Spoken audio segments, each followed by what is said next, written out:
Chapter 1066. Huang Tianba saved Jianchen knew that the ancestor of the Huanggu clan was Huang Luan's master, so he spoke relatively politely.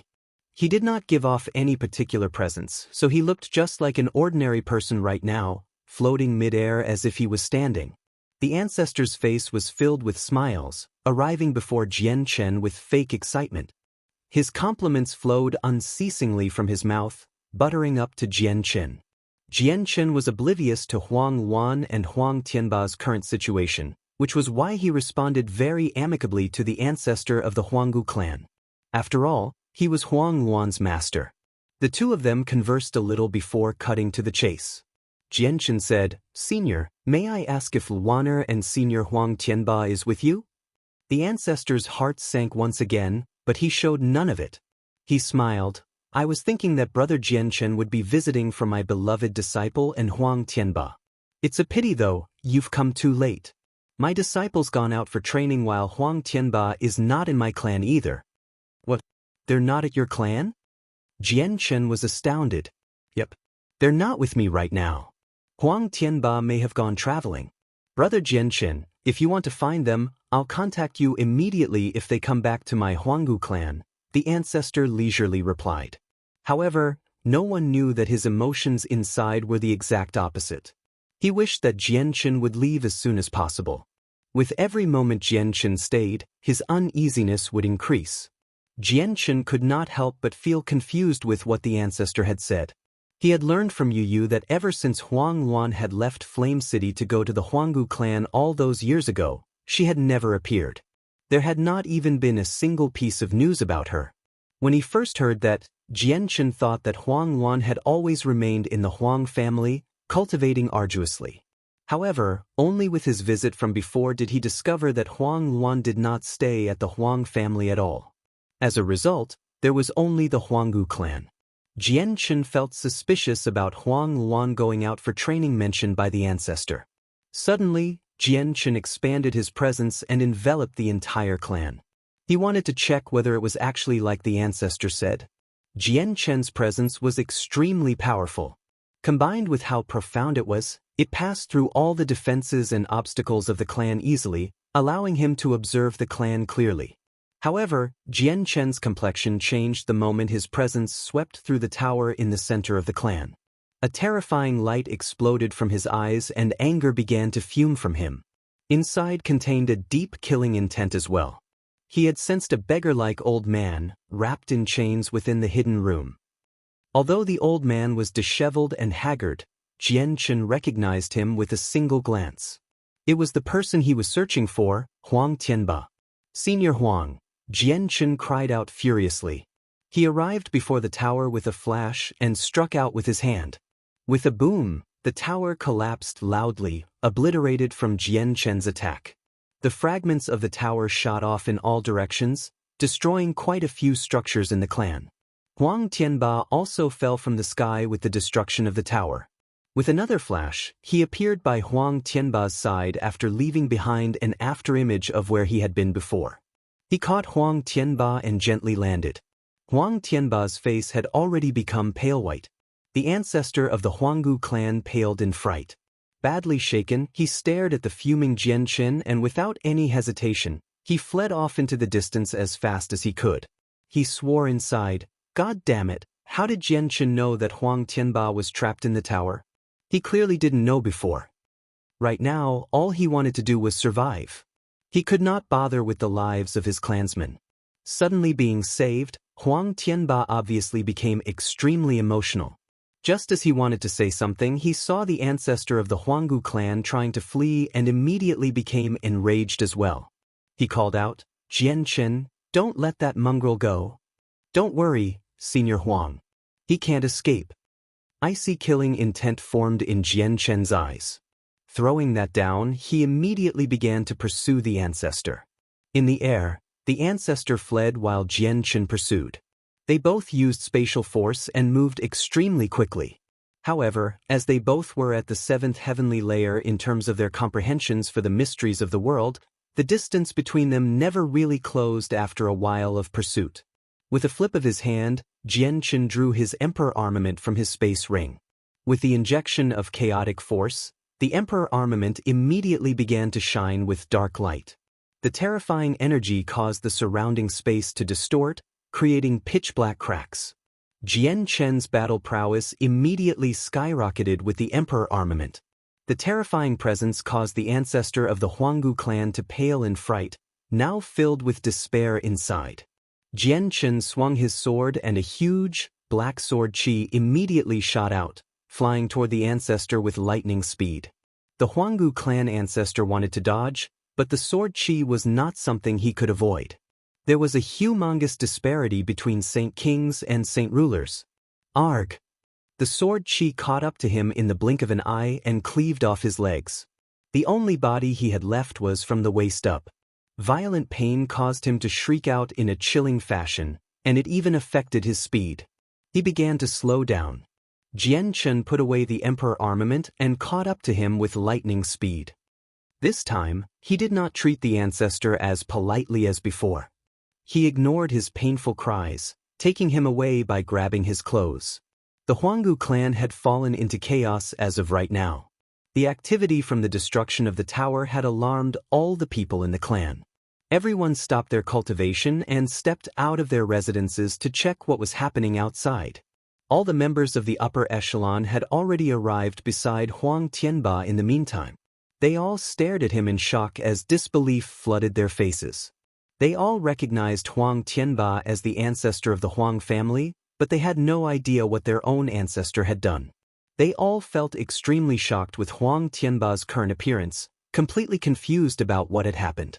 At this moment, a vast presence appeared in the distance. Jian Chen returned furiously to the clan with the ancestor of the Huanggu clan and landed on the ground. Afterward, he made his way to Huang Tianba, step by step while carrying the ancestor of the Huanggu clan. His face was sunken while his eyes were icy cold. Dense killing intent continued to linger on him. Ancestor! Ancestor! The group of people recognized that Jian Chen currently carried their ancestor with a single glance. Their faces all changed drastically as they called out sorrowfully. Release the ancestor! A middle-aged heaven saint master cried out, charging at Jian Chen with a saint weapon.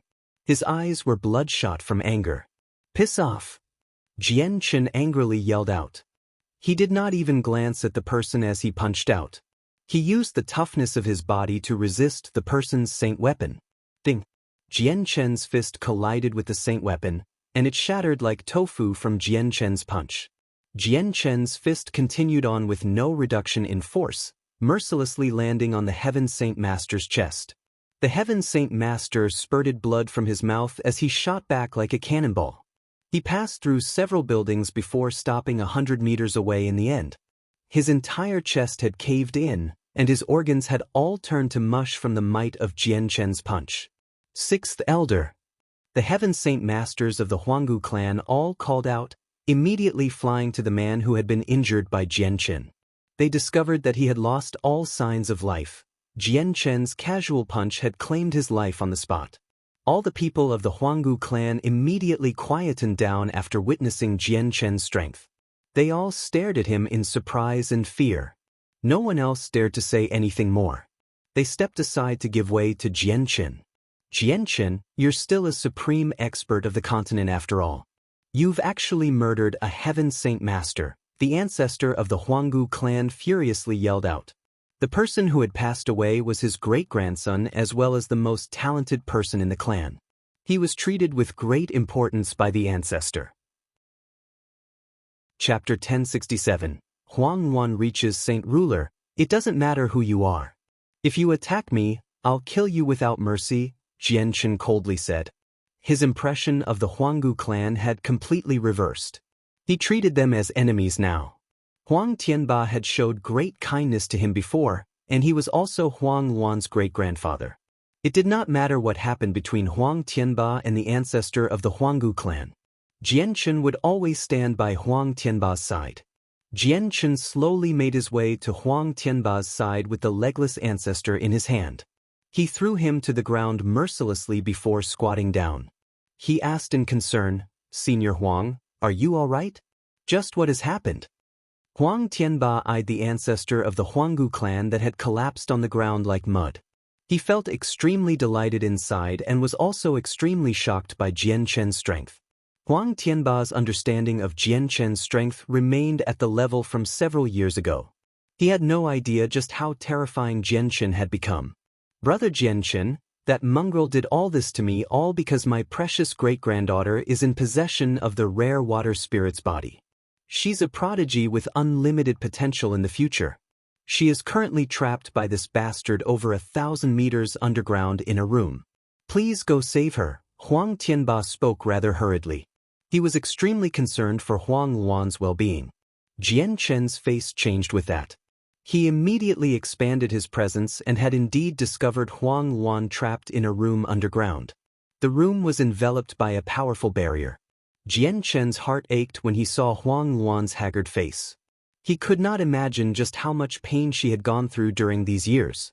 A killing intent even more powerful than before erupted from the bottom of Jian Chen's heart, targeting the ancestor of the Huanggu clan. Senior Huang Tianba, I'll free you from your chains first, Jian Chen hoarsely said.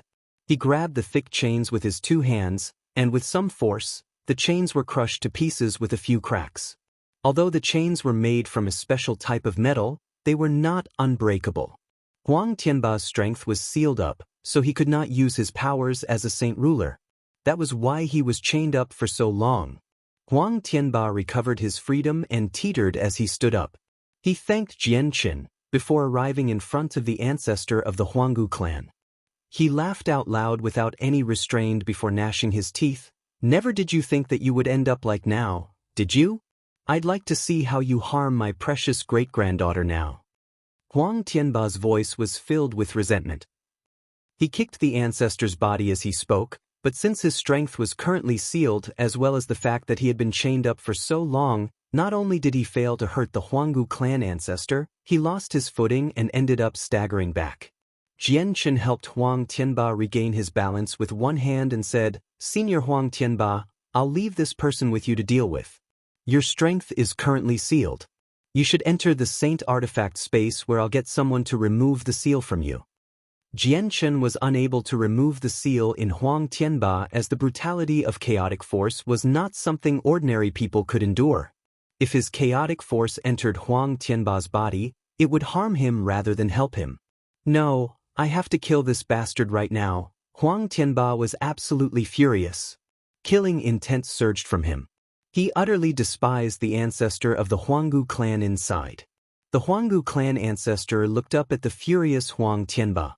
Not only was fear absent in his eyes, he even laughed complacently. Ha, Huang Tianba, I can give a reason why you won't want to kill me, unless you want your precious great-granddaughter to die. Huang Tianba's expression changed immediately with that. He glared at the ancestor of the Huanggu clan and roared out, Bastard, what did you do to her? Even Jian Chen's expression took a turn for the worse with that. Ha, Huang Tianba, I'll tell you since you want to know. His face was filled with smugness. Even after falling into Jian Chen's hands, he did not fear losing his life. I've cast an ancient secret technique on the soul of your precious great-granddaughter long ago. I've left behind an imprint that entwines our fates in her soul. If you kill me, the imprint will erupt and kill her as well, wiping out her soul. Huang Tianba, kill me if you want your great-granddaughter to die as well. With that, Huang Tianba and Jian Chen's faces both darkened in expression. If that truly was the case, they dared not kill him. Senior Huang Tianba, I'll let you into the artifact space to remove the seal first. I'll immediately go check on Huang Luan and see if that really is the case, Jian Chen emotionlessly said to Huang Tianba. He then used the Saint Artifact to suck him away before he could even object. At the same time, he contacted the artifact spirit to get Hong Lian and Heiyu to remove Huang Tianba's seal. Jian Chen obviously would not let the ancestor of the Huanggu clan go either. He also sucked him away, but his treatment in the artifact space would be a whole different story. The members of the Huanggu clan stood in the surroundings, stunned. All of them experienced mixed expressions. None of them had thought that their ancestor would actually do something so treacherous to the Huang family, a family they were always on good terms with. All of them were extremely shocked and struggled to accept this, feeling extremely heavy inside. They dared not show any disrespect to Jianchen. Although they did not know about Jianchen as well as their ancestor, they had heard about him at the very least and knew that Jianchen was not someone their clan could agitate. Not to mention, their strongest member, their ancestor, just had his legs cleaved off, which deterred them from acting recklessly before Jianchen even more. With a dark face, Jianchen's eyes swept over all of the clansmen of the Huanggu clan.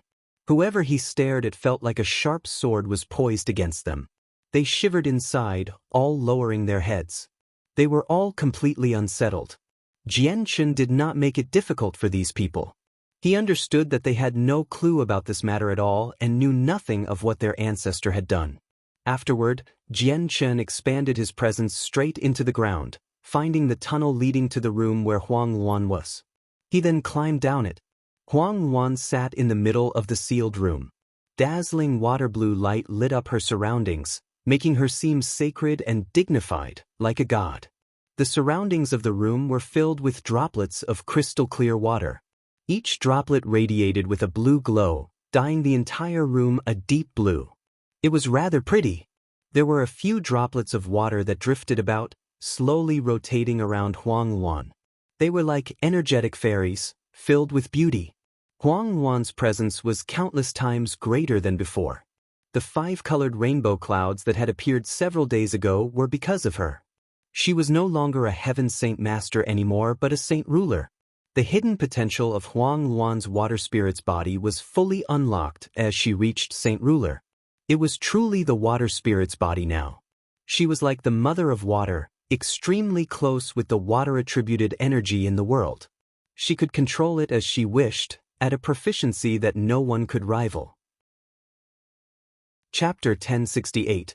A hidden crisis. Suddenly, the water-attributed energy in the room began to pulse violently. Even the droplets of water that floated about like fairies lost their ability to levitate, falling out of the air and splattering on the floor. The water-attributed energy in the world suddenly became extremely unstable. Huang Luan slowly opened her eyes. She glanced past the water droplets with her bewitching eyes as she furrowed her brows. Why do I suddenly feel like I have far less control over the water-attributed energy and that I feel like I'm losing control inside? Huang Luan murmured. She pondered and seemed to realize something very quickly. An idea flashed through her head as she mumbled to herself, "Is it because of the cultivation method? Did that old bastard not give me the true scripture of the aquatic sunflower?" The more Huang Luan thought, the more she believed that to be the case. She gradually became solemn as a result, but she soon recovered her cool. She calmed down once more and said, "It doesn't matter anymore whether that old bastard has given me the true thing or not. I've reached Saint Ruler now, and I'm countless times more powerful than a heaven saint master. Once that old bastard comes, I'll put up a desperate fight. Even if I have to lose my life as the price, I won't let him have it easy. As long as the news of what happened here makes it out, the clan will definitely find a way to save great-grandfather." Determination flowed in Huang Luan's eyes. She had already made up her mind about her death. She no longer yearned for a free life like before, because she knew that it was probably impossible. Suddenly, a rumble began to ring out. The heavy door began to slowly open. Huang Luan immediately dismissed her thoughts and her eyes narrowed at that moment. Dense killing intent flickered in her eyes. She knew the ancestor of the Huanggu clan had come. If she wanted to heavily injure someone more powerful than her, she needed to attack with everything she had when he was unaware, catching him off guard. Otherwise, she would definitely fall to a disadvantage in an open battle. The dense and pure energy in the room began to surge. A blue sword, 2 fingers wide, had already appeared in Huang Luan's hand. It glowed with a bright blue light, and through the light, the surface of the sword rippled unceasingly. At this moment, the door of the room had opened by a portion. It was pitch black outside, so all that could be seen was a black figure standing silently outside. His appearance was unclear. Over the past years, only one person ever walked through that doorway, and that person was the ancestor of the Huanggu clan. As a result, Huang Luan treated the figure as the ancestor, so before the door had completely opened, she stabbed out. The strike was Huang Luan's most powerful attack after charging up. It was everything she had, pushing her strength of the first heavenly layer past the limits. The sword shot through the air and immediately began to shine brightly, becoming as dazzling as the sun. It dyed the dim room blue as powerful ripples of energy pulsed from the sword. It caused the surrounding space to distort as black cracks immediately appeared. They were cracks in space. Huang Luan discovered that the water-attributed saint force within her began to pulse in an unstable manner as she stabbed out, vaguely feeling like she had lost control. However, she could no longer bother with that feeling anymore. She devoted all of her attention to the attack, trying to deal a heavy blow by catching the ancestor off guard. She only wished to injure him and had no hopes of killing him. The black figure in the doorway did not panic, nor did he dodge or block. He remained where he was, in the same position. Not even energy leaked from him. Huang Luan's strike was like a lightning bolt, arriving before him instantly. She mercilessly thrust it toward the chest of the figure, and the exact moment the sword came in contact with the figure, Huang Luan discovered through the dazzling blue light that the clothes and stature of the person before her did not seem to match the Huanggu clan ancestors. However, she had no more time to think about that. Boom! Huang Luan's full-powered thrust viciously struck the chest of the figure. Pure water-attributed energy immediately erupted, and with a deep sound, the residual energy slammed into the surrounding walls as a terrifying wave. It caused the entire room to violently tremble. The room probably would have collapsed if it were not for its toughness. Huang Luan immediately rejoiced when she saw how her attack had landed precisely on his body. However, her joy quickly disappeared. She could feel that her sword had failed to pierce him in the way she had imagined. Instead, she seemed to have struck a steel board, and the powerful reaction force numbed her hand. Huang Luan's heart sank. She thought that the ancestor had probably come prepared, so her full-powered attack was unable to cause any harm to him. Luana!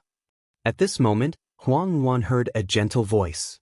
She immediately jolted in a violent fashion. She was just too familiar with this voice. It would even appear in her memories quite often. Huang Luan stared at the figure in shock.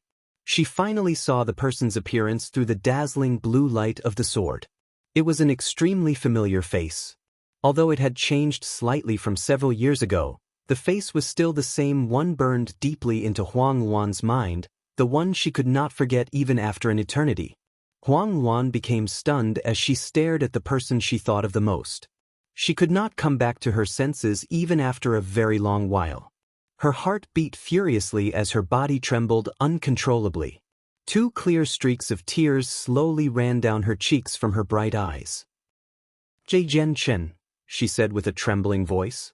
She struggled to believe that the person before her right now was Jian Chen, who she missed most, and not the ancestor of the Huanggu clan. At that moment, she felt like everything was a dream and she no longer experiencing reality. Luaner, it's been hard for you during these past few years, Jian Chen softly replied. His voice was extremely gentle as his heart ached. The sword remained pressed against Jian Chen's chest. Huang Luan's attack from before had obliterated Jian Chen's clothes, but it failed to harm him at all. Jian Chen, is it really you? Huang Luan asked again with a trembling voice. Fat tears rolled down her cheeks, flowing faster and faster. The sword in her hand also fell as it trembled. Luan, it's me. I've come to save you. You're safe now. No one will ever be able to harm you again in the future. Jian Chen stepped forward and tightly embraced Huang Luan. He felt like his heart was being stabbed inside. He dared not to imagine exactly what Huang Luan had gone through, exactly what burden she felt, or exactly what suffering she had endured after being trapped for all these years. There were countless people who faced horrible fates on the Tianyuan continent, with many more people who suffered even worse than Huang Luan. However, Huang Luan bore an extremely important status in Jian Chen's heart. He would not allow her to suffer any harm. The sword in Huang Luan's hand slowly disappeared, and the coldness on her face gradually vanished, replaced by a gentleness that had not been seen for several years. Even her icy gaze began to thaw.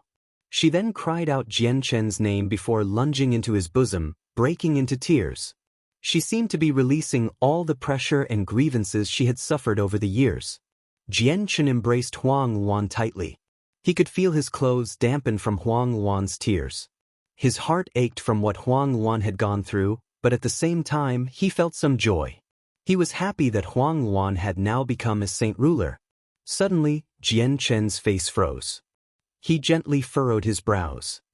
He could feel that the energy within Huang Luan was surging violently, as if it was not under her control at all. It rampaged about before surging out of her body into the room in the form of a bright, blue light. Huang Luan was encased by the light of the leaking energy, becoming extremely blinding.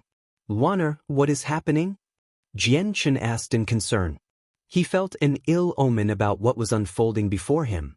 Huang Luan gradually calmed down and raised her head from Jian Chen's chest.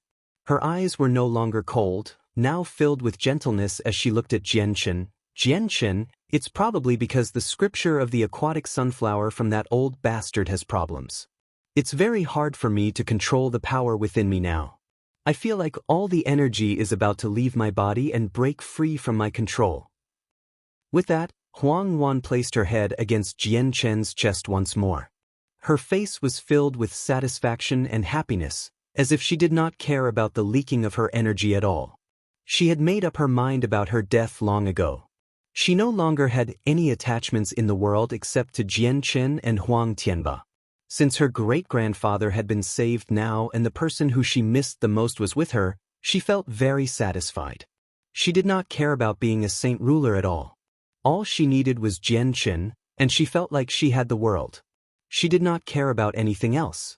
"I'll definitely make that old bastard wish he was better off dead for treating you like this." Jian Chen's face was pale white. He was panicking since he was unable to stop the energy from leaking out of Huang Luan. Suddenly, a golden streak of light shot out from the center of Jian Chen's eyebrows.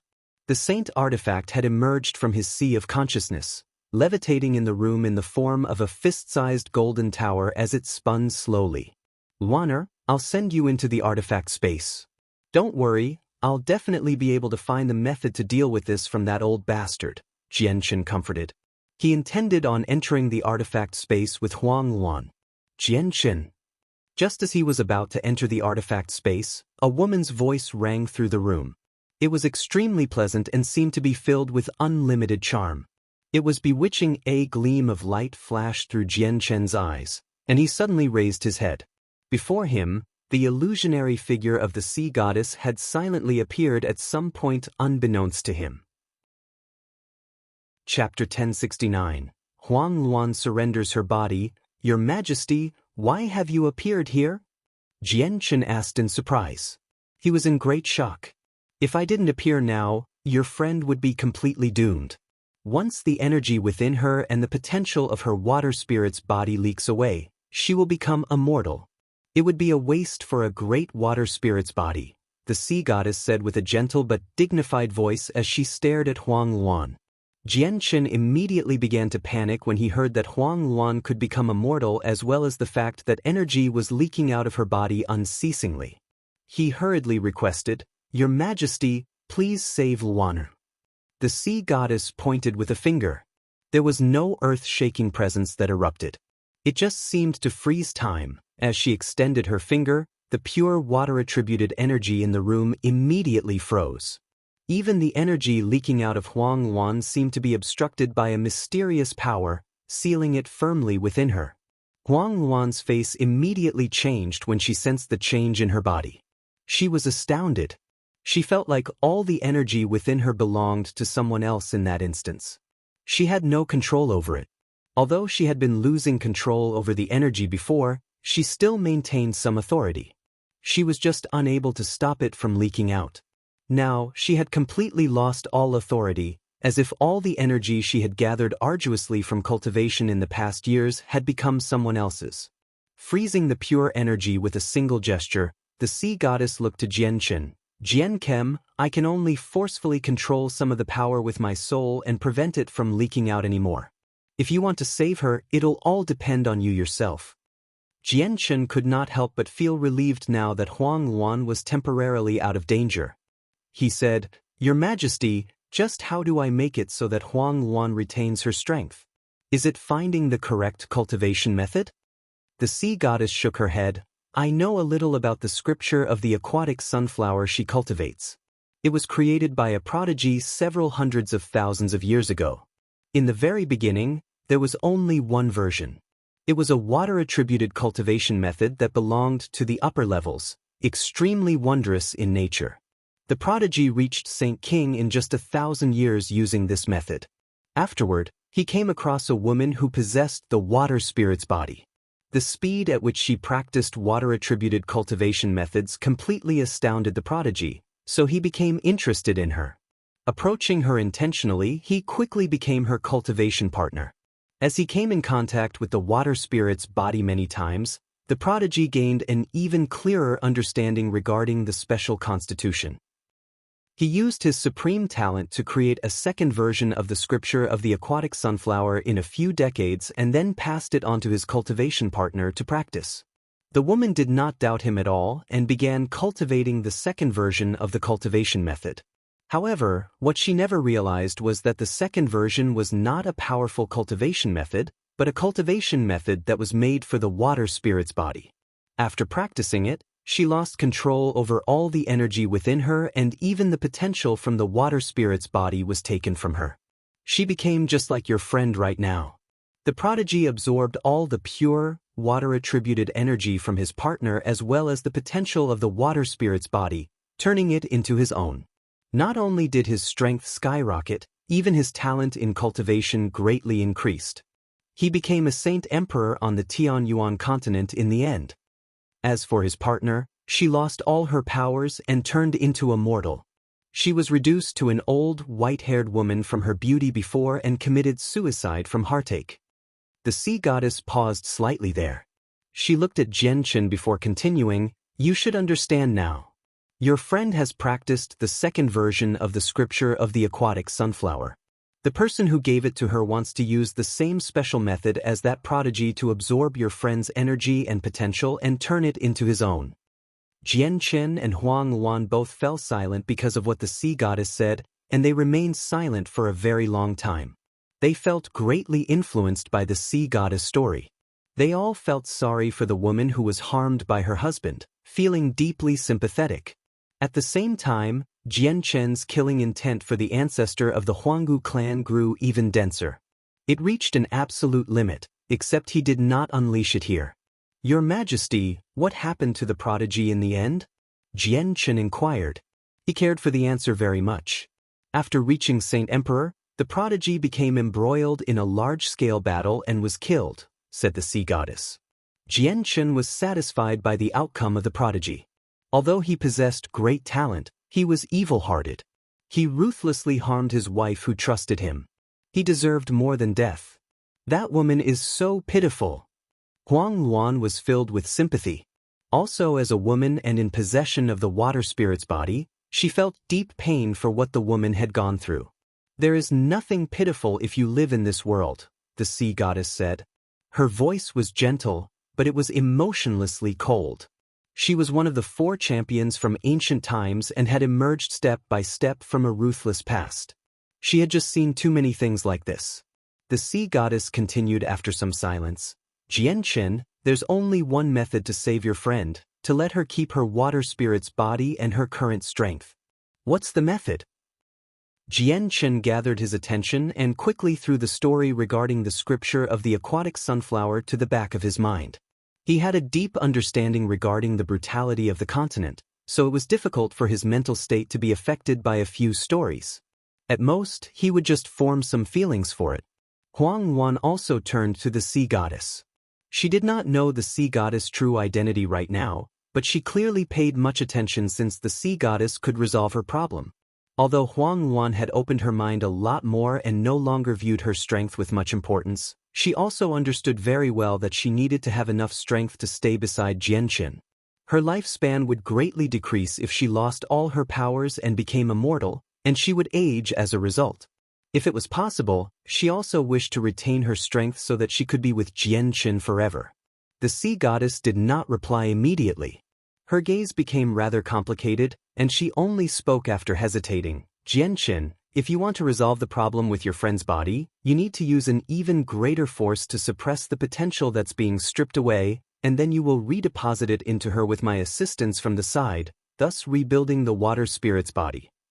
Jianchen became a little troubled. Your Majesty, the power I use is too great. Huang Luan's body may not be able to withstand it. Your power is indeed very great, something that ordinary people cannot withstand, but don't worry. I have a way of weakening your power. The water spirit's body is no ordinary constitution. If the two of you come together, you can control the power so that it enters slowly from the lower body and then have it pause in the dantian of the water spirit's body.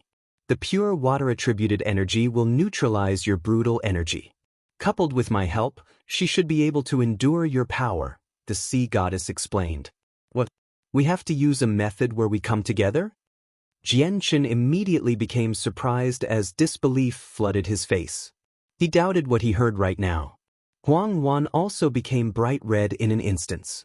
She peeked at Jianchen from the corner of her eye before quickly burrowing her head into Jianchen's chest. She hugged him even tighter. That's the only method I can think of. There's nothing else other than that. The sea goddess stared deeply into Jianchen's eyes. But that'll harm Luaner. Jianchen hesitated as he wavered. He could not make up his mind. At the same time, he could clearly feel Huang Luan against his chest, and he felt like he was rapidly heating up. Huang Luan slowly raised her head. Some affection filled her bright eyes as she glanced at Jianchen in an infatuated manner. She said, Jianchen, I belong to you. Both my body and my soul belong to only you. In this world, only you are worthy of me. I'm not afraid of being harmed. Huang Luan's breath became rather haggard as she spoke and her heart beat even heavier. She slowly unbuttoned her dress and it immediately slid down her body, revealing her white skin.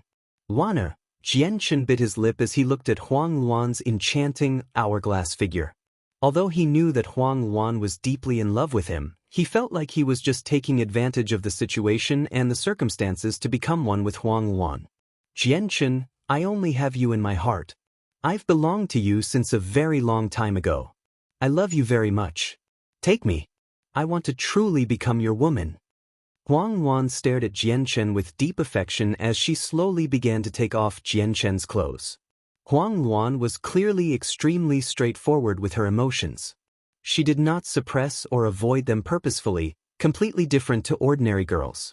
Jianchen slowly closed his eyes. He seemed to be in a great dilemma inside, but when he opened his eyes once more, there was no longer any hesitation, only determination. Bang! With a jolt, a powerful force erupted from him and turned his clothes into shreds, revealing his almost perfect figure. He then tightly hugged Huang Luan's burning body. At the same time, he brought his lips to meet Huang Luan's cherry lips. Two naked people coiled together 1,000 meters underground. Chapter 1070. Entwined fates. The light that had dyed the room a water blue had already disappeared. It was pitch black currently, so dark that nothing could be seen. Only enchanting, arousing sounds constantly rang out. Jianchen remained clear-headed in the room. He carefully guided slivers of chaotic force slowly out of his dantian and into Huang Luan's body through a special method. He then had them stop in Huang Luan's dantian for a while according to the sea goddess method. Huang Luan's water spirit's body was indeed much more wondrous than any ordinary constitution. Even though she had lost control of the pure, water-attributed energy, it was no weaker than before. He could indeed feel the brutal, destructive presence of the chaotic force being neutralized by the energy when it paused in her dantian, constantly weakening. Jianchen, I will now tell you the detailed method on how to rebuild the water spirit's body. You must do everything according to my instructions and do nothing wrong, or the reconstruction will probably be impossible. The sea goddess voice rang in Jianchen's head. Afterward, she extended a finger and the frozen pure energy in the room immediately began to surge toward Huang Luan's body, before disappearing into her. All the energy and potential of the water spirit's body that had drifted out returned to Huang Luan's body under the control of the sea goddess. Ever since she began to practice the second version of the scripture of the aquatic sunflower, Huang Luan's water spirit's body had been ruined and was about to collapse. If the sea goddess had not arrived in time, she probably would have lost all of her powers and would have been reduced to a mortal. the sea goddess passed on the method to reconstruct the water spirit's body to Jianchen, and then assisted him from one side. She used her powerful soul that belonged in the origin realm as well as her supreme control over water-attributed energy to rebuild the water spirit's body with Jianchen. The constitution was something unique that would rarely appear even over the span of 100,000 years. It was completely innate, not something that could be achieved through cultivation. Huang Luan's water spirit's body was about to collapse, and her energy and potential had already begun to disperse. Rebuilding the constitution under such a situation was undoubtedly an extremely difficult matter, even impossible. The water spirit's body was no ordinary constitution. Even well-versed saint emperors would have no idea what to do with it, let alone rebuild it. However, it was fortunate that Huang Luan received the help from the sea goddess this time, which was why the constitution could be recovered. The sea goddess was one of the 4 supreme experts from ancient times after all, having reached the legendary origin realm. As a supreme existence in regards to water, no one could rival her understanding of the water spirit's body. The reconstruction process was successful. Jianchen did what the sea goddess instructed and followed every step and detail carefully. Finally, after one whole day, Huang Luan recovered her water spirit's body. Now that the problems in her body were completely removed, Huang Luan's senses of water immediately reached an unprecedented level. She could also feel that the compatibility between her body and water-attributed energy was unbelievable. Right now, she only needed a single thought to instantly gather all the water-attributed energy in the radius of several dozen kilometers, all of which would be under her control. She had experienced this before, but it was never as powerful as right now. Not only did the constitution provide Huang Luan with almost heaven-defying talent in cultivation, it also granted her supreme control over water-attributed energy as well as a future of infinite potential. The chaotic force that entered Huang Luan did not return to Jianchen's body. It was permanently deposited in Huang Luan's body under the sea goddess control, allowing Huang Luan to refine it into strands of pure, water-attributed saint force. It became her own power. Although not a lot of chaotic force had entered Huang Luan's body, each strand was composed of vast quantities of energy, so just that tiny amount caused Huang Luan's strength to skyrocket. She reached the 3rd heavenly layer of Saint Ruler. However, that was not all that happened. Even her water spirit's body benefited, increasing the toughness of her body. It was still far from Jianchen's chaotic body, but no one else could rival it even if they possessed a similar level of cultivation. Even the pure, water-attributed saint force within her seemed to undergo some minute changes. The problems with Huang Luan's water spirit's body were finally resolved completely, allowing Jianchen to relax. The two of them finally separated, and they pulled out clothes from their space rings to put on at the same time. What differed was they felt inside.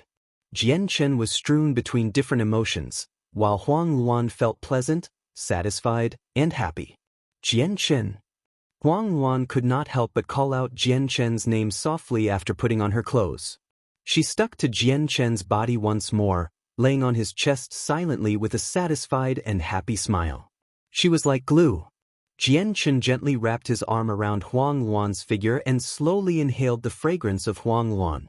He knew that Huang Luan had truly become his woman now, both on paper and in actuality. At the same time, it was the second woman he had entwined with.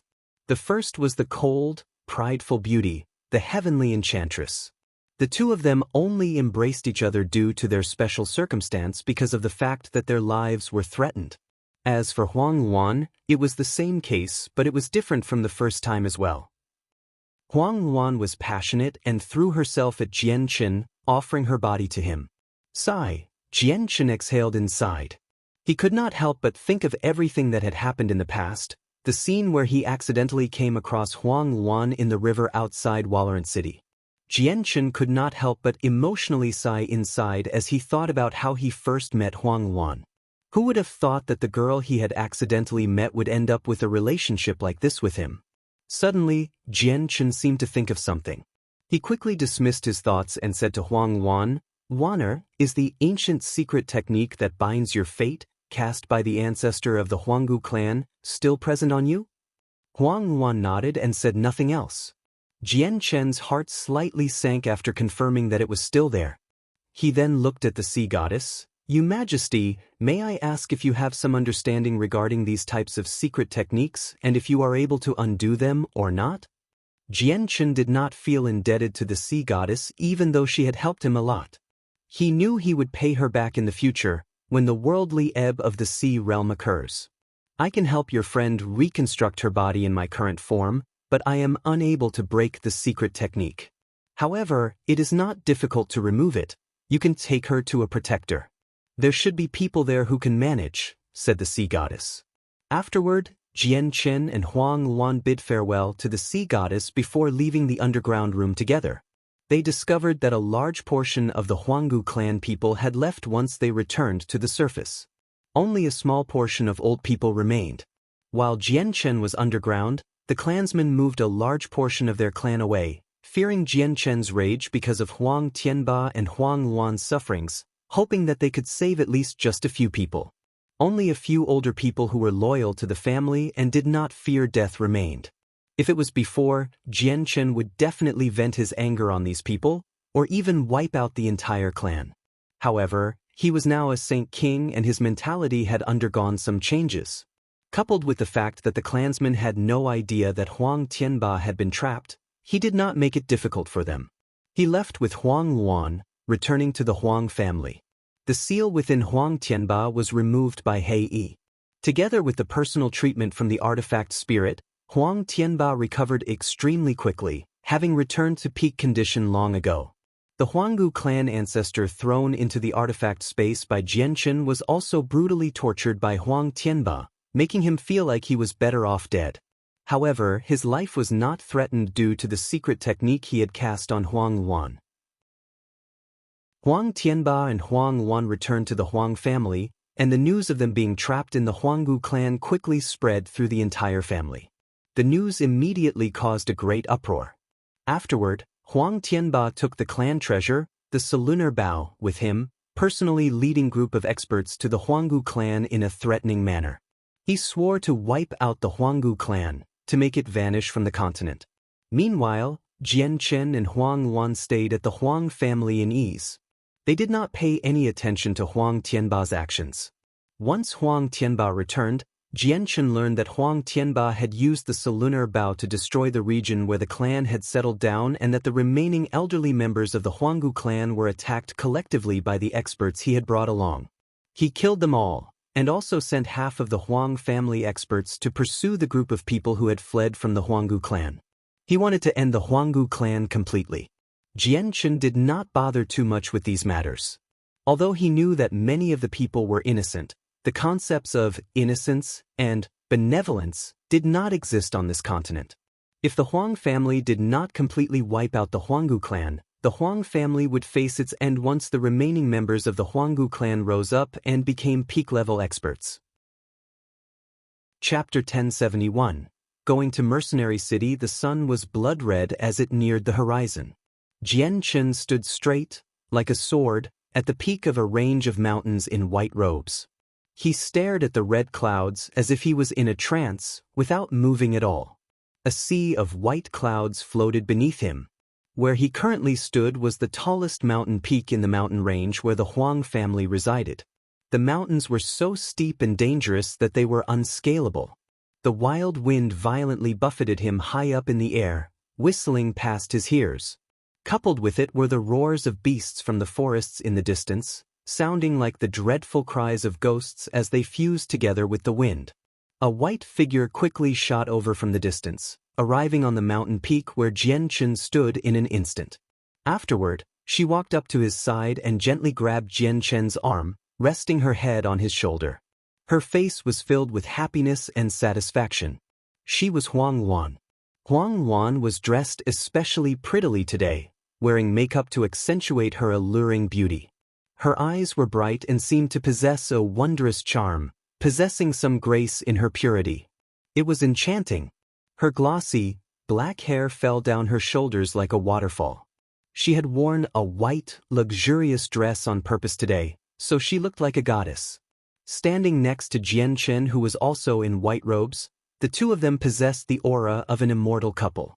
Huang Luan leaned close to Jian Chen's bosom. She was filled with happiness and joy, watching the sun set with Jian Chen. Neither one said anything. As the blood-red sunlight gradually faded, darkness gradually descended upon the dusk. The moment when the world was about to be engulfed by darkness, the whistling of wind vibrated from afar and a figure shot over like a comet. He made his way toward Jian Chen with lightning speed, arriving in just a few seconds. "My beloved junior, why have you called me here?" Huang Tianba chuckled with a smile. He had even begun to refer to Jian Chen as his junior instead of brother like before. He felt extremely happy, especially when he saw how Huang Luan and Jian Chen were together. Huang Luan became embarrassed with how she stuck to Jian Chen so intimately after her great-grandfather arrived. She hesitantly let go of Jian Chen's arm before glancing at Huang Tianba with a slight blush. She gently said, "Great-grandfather?" Huang Tianba chuckled even more when he saw how Huang Luan became embarrassed like a little girl. He nodded but did not say anything more. Jian Chen slowly turned around and looked at Huang Tianba calmly. He smiled. "Senior Huang, I've called you here this time because I have something important to discuss with you." Huang Tianba immediately became stern when he heard how it was important. He said, "Please continue." Jian Chen continued, "Senior Huang, I want to take you to Mercenary City and get the barrier spirit to invoke the mysteries of the world so you can comprehend them and thus break through. Are you willing to come?" "What? To get the barrier spirit of Mercenary City to invoke the mysteries of the world so I can comprehend and break through?" Huang Tianba became surprised. He stared fixedly at Jian Chen, wide-eyed, as disbelief flooded his face. He felt shocked inside, struggled to convince himself that that was what Jian Chen had said. Huang Tianba also knew a little regarding the barrier spirit of Mercenary City. He did not know a lot, but he did know one thing. The barrier spirit had existed since ancient times and was an existence that had survived through the ages. It was extremely powerful, always playing the role of the Mercenary City's protector god. What he found difficult to believe was that Jian Chen could actually get the barrier to invoke the mysteries of the world and assist people in making breakthroughs. It was just too shocking. No similar rumors had ever appeared on the continent, let alone the fact that anyone knew the barrier spirit could do such things. "Senior Huang, are you willing to come?" Jian Chen seemed to smile at Huang Tianba through his eyes. I'm willing. Of course I'm willing. How could I miss something so good?" Huang Tianba returned to his senses and hurriedly replied. He was afraid that his late reply would make him miss out on such a rare opportunity. Huang Tianba left afterward as he was ravished by joy. He handed over some matters within the clan before leaving with Jian Chen on the morning of the next day. He went with Jian Chen, making their way to the Changyang clan in Lore City. Huang Luan left with Jian Chen. Although the problems with her water spirit's body had been resolved, the imprint left in her head by the Huanggu clan ancestors still remained. While Jian Chen stayed at the Huang family, he had visited the Huanggu clan ancestor trapped within the saint artifact. He wanted to learn the method of releasing the seal from him. However, he was a sly old fox who had lived for over 2,000 years, so he knew that the secret technique was the only thing keeping him alive. How could he tell someone else how to release it so easily? In the end, Jian Chen failed to learn about the method of release from the old man no matter what he tried. Jian Chen dared not harm the life of the Huanggu clan ancestor due to the restrictions of the secret technique. With no other choice, he left the old man be. He would come back to deal with him after he found a way to remove the seal from Huang Luan. Jian Chen returned to the Changyang clan very quickly with Huang Luan and Huang Tianba. The two of them had stopped being outsiders to the rest of the clan long ago since they had gotten to know each other quite some time ago. As a result, they were warmly welcomed as soon as they arrived. Bai Hai warmly welcomed them in particular. As he was good friends with Huang Tianba, he was pulled aside to drink as soon as they met. Jian Chen stayed in the Changyang clan for one day, before leaving for Mercenary City with Bai Hai, Huang Tianba, Yang Ling, Huang Luan, and Uncle Chong. They traveled through a spatial gate constructed by Rue Jin. The people beside Jian Chen right now were only the people he trusted most. There was also Jetta Tai, but Jian Chen still did not completely trust him, which was why he did not take Jetta Tai with him this time.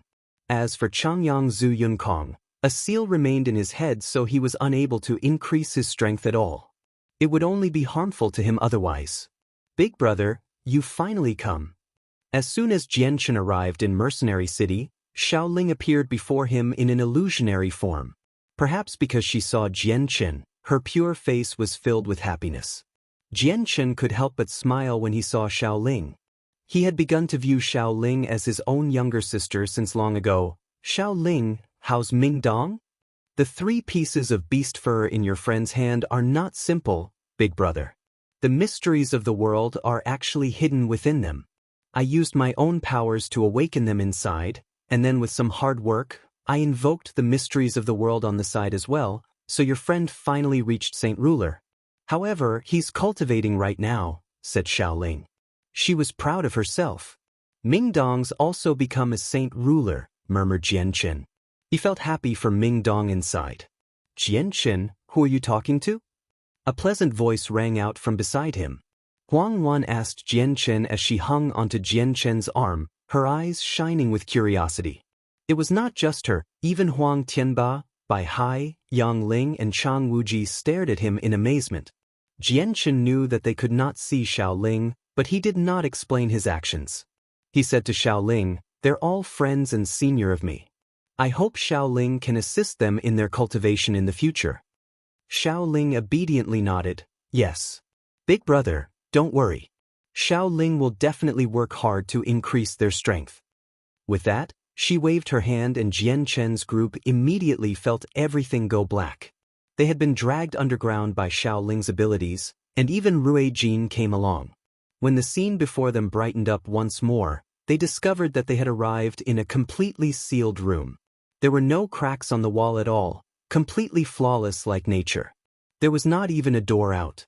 Jianchen looked around a little. He knew that the room was completely created from energy, probably prepared by Xiaoling specially for Bai Hai and the others. Big brother, you can cultivate here in the future. Xiaoling will invoke the mysteries of the world for you, but comprehending them will completely depend on you. Xiaoling's illusionary body reappeared before Jianchen as she levitated in the air. This time, Bai Hai, Huang Tianba, Yang Ling, Huang Wan, and Chang Wuji's attention were all drawn toward her at the same time. They could all see her. My dear junior, is this the barrier spirit of Mercenary City? Huang Tianba could not help but ask as he stared unblinkingly at Xiaoling. He was filled with curiosity. Jianchen nodded before introducing everyone to Xiaoling. He left Huang Tianba, Bai Hai, Yang Ling, and Chang Wuji there. Jianchen also took the 3 pieces of beast fur from Ming Dong before handing them to Chang Wuji. He wished that Chang Wuji could reach Saint Ruler as soon as possible. Chang Wuji's talent was relatively ordinary. He had not reached Saint Ruler even after close to 1,000 years. Now, due to the fact that he was too old and extremely close to the end of his life, the effects of heavenly resources would be minimal. The assistance from Xiaoling and the 3 pieces of beast fur was his final chance at reaching Saint Ruler. If he could not break through even under such circumstances, it would be impossible for him in the future. Afterward, Jianchen asked Xiaoling whether she could remove the secret technique in Huang Luan's head. The outcome, however, was extremely disappointing. Xiaoling was an expert of the origin realm, but she was not an omnipotent god. It was impossible to break such a profound ancient secret technique planted directly on a person's soul even if someone had heavenly abilities. Xiaoling was in the origin realm. Her battle prowess was extremely great, and she was basically invincible on the Tianyuan continent. However, she was just too negligent. Since the ancient times, she had mostly spent her time sleeping. The number of abilities she knew were just too few, so she could do nothing about the secret technique that entwined the fates of 2 people. Compared to the sea goddess, Xiaoling might have been slightly more powerful, but she was nowhere near the sea goddess in terms of knowledge, experience, and secret techniques. For certain matters, Xiaoling could not even compare to the mercenaries who had spent some time wandering the Tianyuan continent. Chapter 1072. Comprehending the mysteries of the world. Jianchen could not help but become slightly dejected seeing how Xiaoling could do nothing. He sighed inside, looks like I can only go ask Senior Tianjian and the people of the Protector clans in the future. I hope I can obtain the method to remove the seal from Huang Luan from them. Jian Chen and Huang Luan stayed behind to get Xiao Ling to invoke the mysteries of the world for them. Although Jian Chen possessed the strength of a 7th heavenly layer Saint King with his emperor armament, his comprehension of the mysteries of the world remained at the level of a 7th heavenly layer Saint Ruler. He possessed the ability to kill Saint Kings, but he was never able to rip open space gates, always requiring Rui Jin and He Yu to assist him. Jian Chen wanted to make up for this weakness as soon as possible right now. He did not wish for his comprehension to reach the same level of strength he possessed, only so that it could reach the level of Saint Kings. That way, he would be able to create his own space gates. It was evident that Jian Chen's talent could be described as unprecedented. Both his cultivation speed and rate of comprehension was supreme. He submerged all his attention into the mysteries of the world invoked by Xiao Ling, fusing it into his soul so he could comprehend it closely. Ordinary people would devote all their efforts into the comprehension for the mysteries of the world. The mysteries they comprehended would be hazy, uncertain, and illusionary, like an image that was concealed by mist. They needed to get past this mist first, to see the reality within, if they wanted to achieve any comprehension. Now that Jian Chen and the others possessed Xiao Ling's assistance, they seemed to be able to see the image itself, able to observe it clearly. It was not concealed by any mist, nor any illusionary and uncertain obstructions. They managed to avoid many winding paths, so it was much easier for them to comprehend compared to other saint rulers. This was not spoon-feeding them. Although the mysteries of the world were invoked by Xiao Ling, they were still required to comprehend them and understand if they wanted to benefit from them. Otherwise, it would just be a waste of effort. They would gain nothing. Jian Chen, Huang Luan, Bai Hai, and Huang Tianba were completely submerged within the invoked mysteries. They felt that the mysteries of the world were so close to them. They had never remembered that the mysteries could be so close. They felt the mysteries were so clear in that moment, no longer hazy like before. In the room where Chang Wuji stayed, the 3 pieces of beast fur flew about by themselves. A profound presence radiated from them as they slowly revolved around Chang Wuji. Chang Wuji seemed like a meditating old monk, sitting there without moving at all. All his attention was submerged into them. He could feel that he seemed to vaguely understand something, but he failed to grasp onto it during the process. Yang Ling also sat there silently. He did not have the assistance of the beast furs, so he needed to work hard himself and comprehend the mysteries of the world in order to reach Saint Ruler. They all lost sense of time as they cultivated. In the blink of an eye, they had all stayed in Mercenary City for a year. All of them benefited greatly, Jian Chen in particular. He reached the 8th heavenly layer in cultivation, and was continuing toward the 9th. Bai Hai and Huang Tianba gained great benefits as well. They had reached the 6th and 5th heavenly layers respectively long ago, and were close to reaching the peak.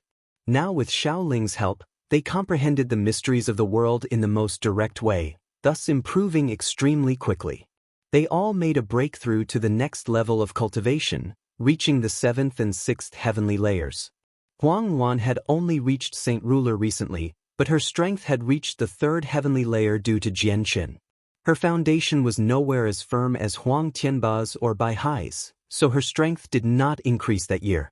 She did not go without benefits, however.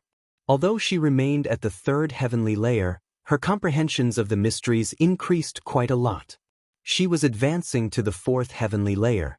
Meanwhile, Yang Ling and Chang Wuji remained the same before, without making any advances towards Saint Ruler. At the same time, a huge divine hall levitated in the dark and cold outer space directly above the continent. It was a magnificent and extravagant structure, completely white and glowing with a pure light. It illuminated the surrounding darkness. A huge throne floated 3 meters in the air in the center of the top floor.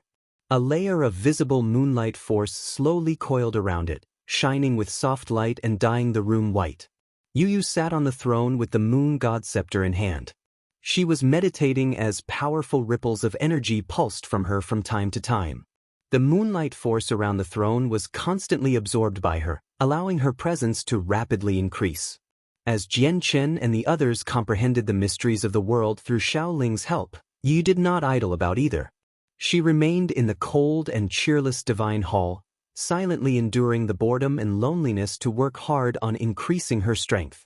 After the modification of her constitution with the moon essence and gaining the cultivation method that surpassed the saint tier, Yu's rate of improvement was no slower than Huang Luan with her water spirit's body, maybe even far exceeding it.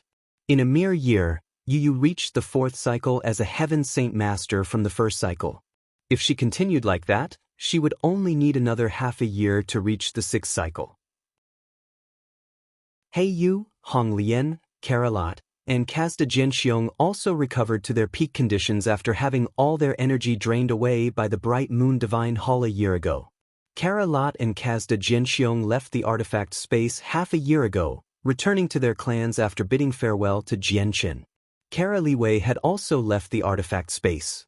She congratulated Jianqin on the matter with Yu obtaining the bright moon divine hall before returning with her ancestor. However, she felt very envious when she mentioned the divine hall. Rui Jin, He Yu, and Hong Lian all remained within the artifact space. They were all at the great perfection of Saint King and only an inch away from Saint Emperor. They needed to overcome this gap by themselves, as any help from Shaoling was useless. A mountain range, always surrounded by poisonous mist, existed within the Karl Empire of the 3 great empires. It was extremely well known in the empire, where almost everyone knew about it. Not only had it existed in the empire for over 100,000 years, it had taken the lives of countless adventurous mercenaries and experts. Even saint rulers could meet their end in the mountain range. As time went on, the mountain range was labeled as a forbidden region within the Karl Empire by countless mercenaries and experts. It was named the Soul-Claiming Mountains. A deathly silence did not exist in the mountain range. Instead, it was teeming with life. Countless green vegetation grew there, even great trees that were hundreds or even thousands of years old. Magical beasts would move about from time to time in the thickets. It was no different than an ordinary forest. However, the only difference was that everything was poisonous. Poison was present everywhere. Not only were the plants poisonous, even the soil was poisonous, enough to threaten the lives of Earth's saint masters. The deeper one went into the mountain range, the poison would grow stronger and stronger, where even heaven saint masters would struggle to stay afloat in the end. All the magical beasts that thrived there were powerful, venomous beasts without a doubt. A bare mountain peak stood in the depths of the mountain range. It was surrounded by vast quantities of poisonous mist, so dense that it had almost condensed into a liquid. Even the high-class magical beasts that thrived in the mountain range could not approach it. In the center of the mountain range existed a huge space carved out by a person. Fist-sized luminous pearls were lodged into the ceiling. They radiated with bright light and illuminated the dark cavern. A middle-aged man, who seemed to be in his 40s, sat there like a sculpture. He wore black robes. The man's appearance was ordinary, but his face was resolute. The muscles on his face seemed to be stiff, as if he never smiled. It made him seem rather straightforward at the same time. There was an extremely eye-catching scar that stretched across his forehead. It was terrifying, enough to frighten people just by looking at it. Beside him stood a 1.3-meter-long sword, stuck in the soil. The sword seemed ordinary, but a vast, chilling pressure emanated from within. Suddenly, the man snapped open his eyes, and they immediately began to glow with 2 odd and different lights. One of the eyes was sharp, filled with vigor and was firm, while the other eye possessed a demonic light. The light flashed about the eye, as if it was a will-o-wisp jumping about. Kakakaka, by Tao, my soul has undergone a basic fusion with yours. You can now use a portion of my powers, and you can use all of the power in my saint weapon, the heaven-quaking sword. You now possess the strength to move without restraint on the Tianyuan continent. Go deal with your matters as soon as possible. Don't forget about the promise after you finish with them. An odd, husky laughter rang through the middle-aged man's head. The voice was extremely unpleasant, like the sobs of a ghost. Chapter 1073. Changes of Hellfire City. The middle-aged man suddenly stood up and a vast presence immediately began to radiate from him. It shook the surroundings with raw force, causing the entire mountain to shake slightly. Venerable Poison's word, don't worry. I am a person who keeps his word. I will do it since I've agreed to you. Once I take revenge for the devastation of the Bai family, my body will belong to you. I will not resist. Determination flowed through the man's eyes. He was not afraid of death. Kakakaka, all right, good. I trust you, but I do hope you move a little faster, so that I don't have to wait too long. The horrible, husky voice rang in Bai Dao's head again. It sounded impatient. Bai Dao said nothing. With a wave of his hand, the sword in the ground immediately erupted with extremely great energy, which collided with the mountain. With a boom, the entire cavern collapsed. The rock was actually reduced to pieces by the supreme power that erupted from the ordinary-looking sword. My dwelling, my dwelling. Bai Dao, you brat, do you know that I constructed this dwelling all those years ago with so much work? What? You've actually destroyed my dwelling. You drive me mad. The Venerable Poison's word hiding within Bai Dao's head immediately bellowed out in anger with the destruction of the cavern. Venerable Poison's word, you will be able to see the light of day again soon. Do you still care that much about a mere dwelling? Bai Dao said coldly and emotionlessly. He had already grasped the sword tightly in his hand. The sword was no ordinary weapon, but a king armament left behind by a saint king at great perfection. It was the heaven-quaking sword, the saint weapon of Venerable Poison's word who had once shaken up the continent 20,000 years ago. Venerable Poison's word immediately shut up because of what Bai Dao had said. Bai Dao remained silent as well. With the heaven-quaking sword in hand, he shot off like a cannonball, climbing up into the sky in an instant. He shot off into the distance after determining his directions and immediately disappeared into the dense mist. Hellfire City was a king city in the Karl Empire. Regardless of size, area, or prosperity, it was only second to the 7 capital cities of the continent. Hellfire City possessed several tens of thousands of years of history in the Karl Empire. Its walls were entirely made from essence metal. They were extremely tough and could resist the attacks of Class 5 magical beasts with ease. Throughout history, the walls had fended off over 100 magical beast hordes, allowing the city to come out unscathed each time. Several millions of people lived within the city. Coupled with the everyday flow of people, the number of people that Hellfire City could accommodate was close to 100 million. Many experts rose from Hellfire City since there was such a large population, along with countless clans of different sizes. The Blood Cloud clan was the most powerful clan in the city. It was originally the second greatest there, but ever since the Bai family had been wiped out in a single night 50 years ago, they had completely replaced them. They were now unquestionably the greatest clan in the city. This was because the Blood Cloud clan possessed a new saint ruler.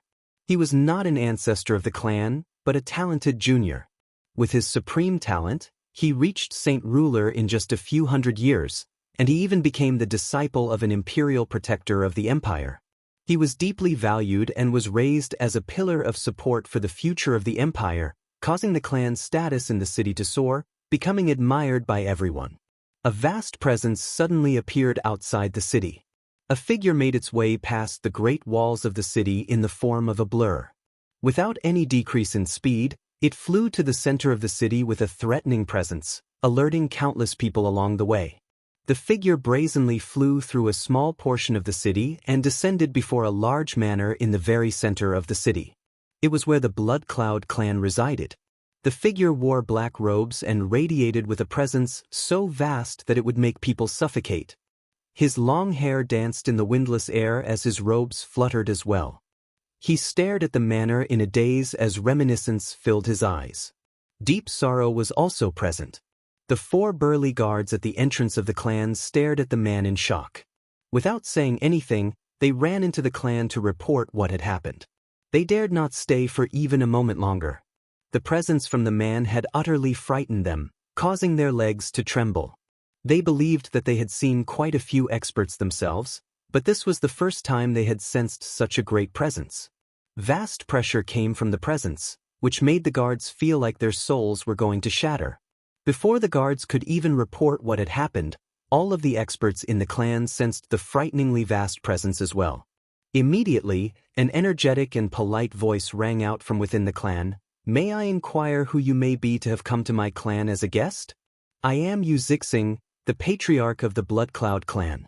I welcome you to the Blood Cloud clan on behalf of all clansmen." A dashing, middle-aged man in golden robes slowly walked out of the manor. Although he was unhurried, each step of his covered several dozen meters.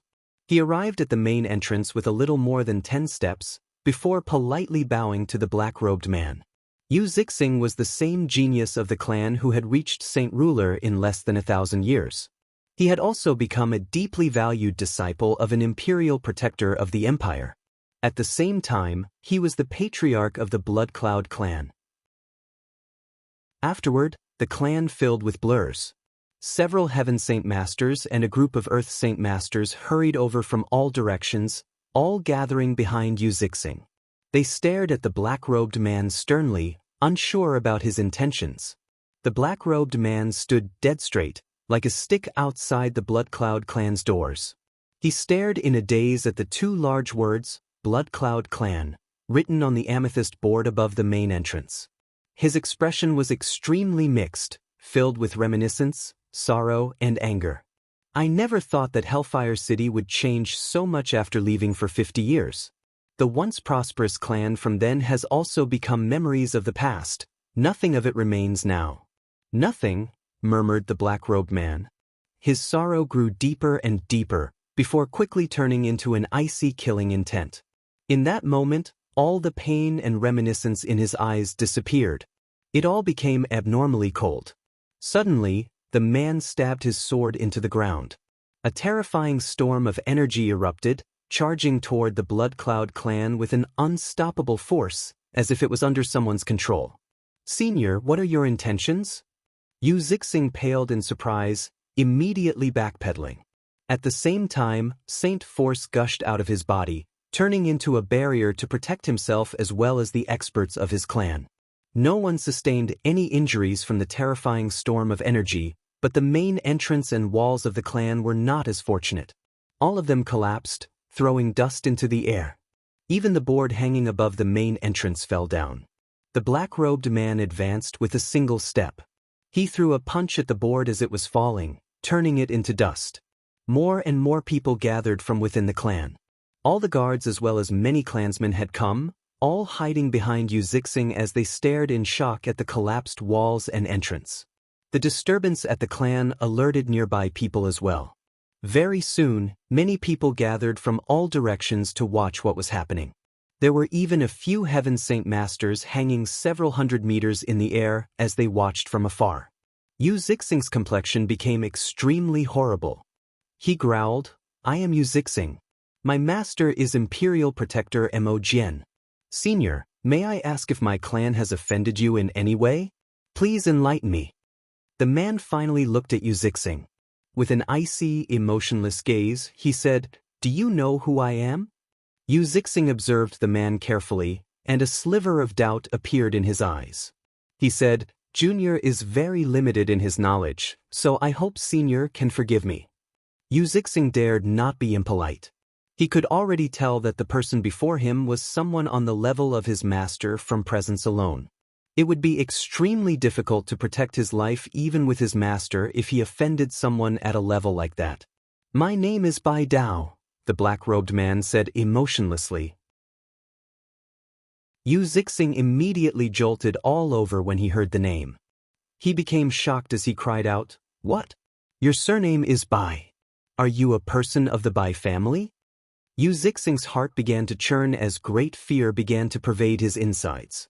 The manor of his Blood Cloud clan was constructed where the Bai family originally belonged. 50 years ago, the news of how the Bai family had been wiped out in a single night shook up the entire city. Now, not only did the Blood Cloud clan replace the Bai family as the #1 clan, they even took the Bai family's territory. If a member of the Bai family with terrifying strength accidentally connected the Blood Cloud clan to the destruction of his family, Yu Zixing could not imagine the possible consequences his clan would face. Chapter 1074. By Dao's revenge, by Dao's right eye looked rather demonic, as if a will-o-wisp was leaping about inside. He then took a step forward and arrived before Yu Zixing in an instant. He placed the heaven-quaking sword on the shoulder of Yu Zixing. With its tremendous pressure, he said, "Speak, who was responsible for wiping out my Bai family all those years ago?" I don't know. Senior, I really don't know.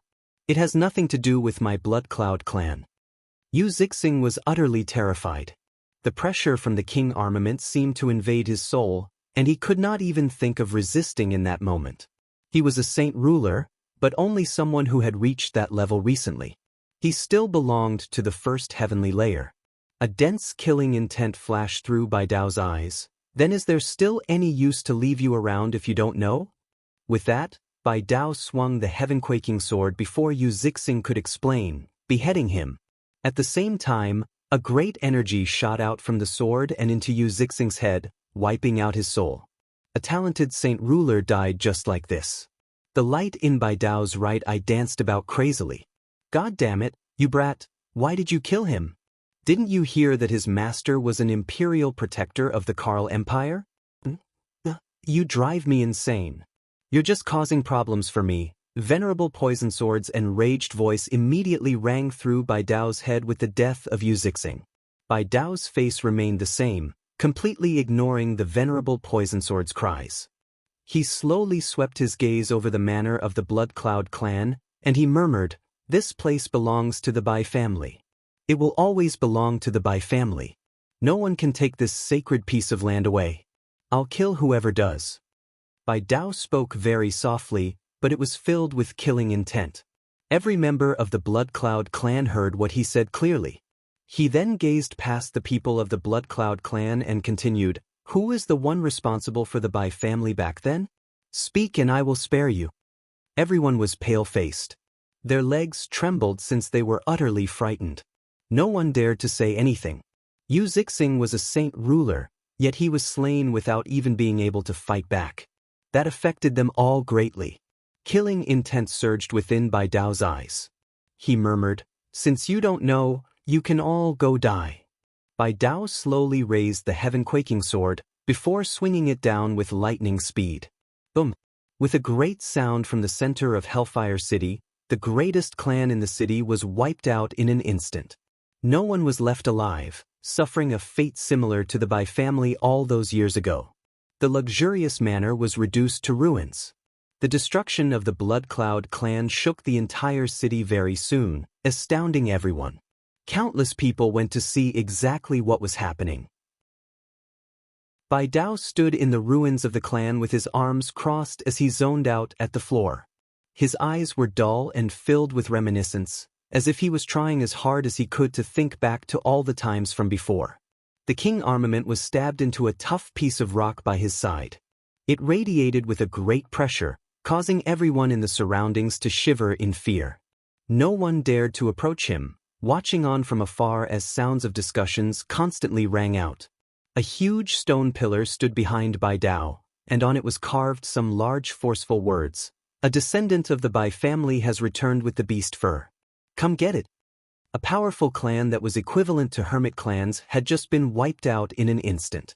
It may not have been much on the continent where conflict never ended, but it caused a huge uproar in Hellfire City. A group of guards immediately hurried from the city lord's manor to where the clan was after they heard the news. However, they hid in the crowd as they watched from afar, unwilling to reveal their presences. They felt extremely frightened when they saw how the clan had been reduced to rubble. All the other large clans in the city arrived where there had been Blood Cloud clan as well.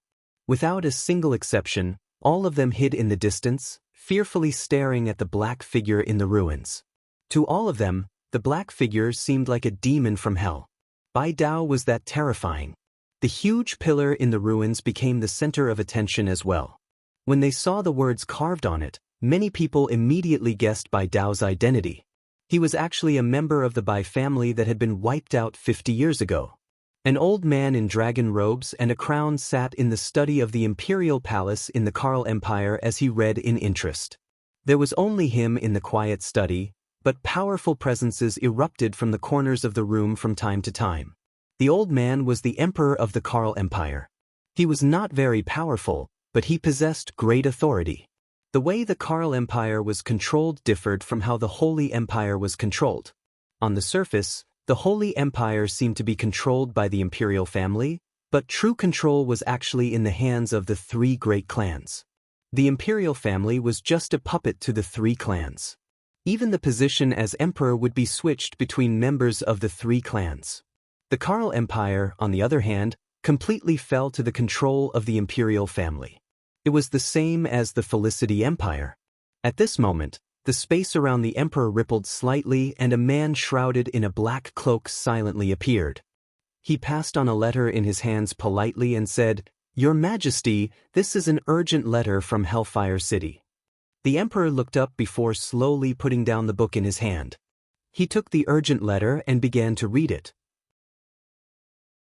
A while later, he furrowed his brows. The Blood Cloud clan of Hellfire City has actually been wiped out, and even Yu Zixing is dead. Yu Zixing reached Saint Ruler in 500 years and was highly likely of becoming a Saint King. Sigh, it really is a pity for such a genius to die before he could fully mature. The emperor folded up the letter and then passed it back to the cloaked man. He said, "Go, take this letter to Imperial Protector Mo Jian." "Yes, sir." The cloaked man politely replied, before disappearing with the letter. In the depths of the imperial palace, a white-robed, wrinkly, old man sat on a cushion with his eyes closed. He seemed extremely ordinary and possessed no eye-catching characteristics, other than the fact that his robes seemed to be rather expensive. "Sir Imperial Protector, Enshrouded One has come under orders from the Emperor to deliver this letter." Suddenly, a polite and somewhat emotionless voice rang out from outside. "Come in." The old man called out without even opening his eyes. The door opened and the cloaked man entered with his head lowered. He walked in softly from outside and courageously passed the letter to the old man. The old man slowly opened his eyes. His eyes were profound, like the vast night sky. He slowly raised his hand to accept the letter and began reading it. The next moment, his face abruptly changed. His nonchalant gaze turned into a glare in an instant. Two streaks of light actually shot out of his eyes like blades. He was extremely terrifying, causing the space before him to tremble slightly. Yu Zixing's actually been slain in Hellfire City. How dare they, how dare they? Who dares to do something like this? To even kill a disciple of mine, of Mo Jian? The old man became enraged and suddenly stood up from the cushion. The letter in his hand had turned to dust. "Humph, I'd like to see just exactly who it is who dares to be so reckless and completely disregard any respect for me within the Karl Empire." The old man was completely pale. With a swing of his arm, a crack immediately formed in the space beside him, warping into a space gate. Taking a step, he vanished. Bai Dao stood in the ruins of the Blood Cloud clan like a sculpture. He did not move even after a very long time, while more and more people gathered in the surroundings, maintaining a distance of 1,000 meters from him. All of them pointed at the ruins of the clan and actively discussed the event.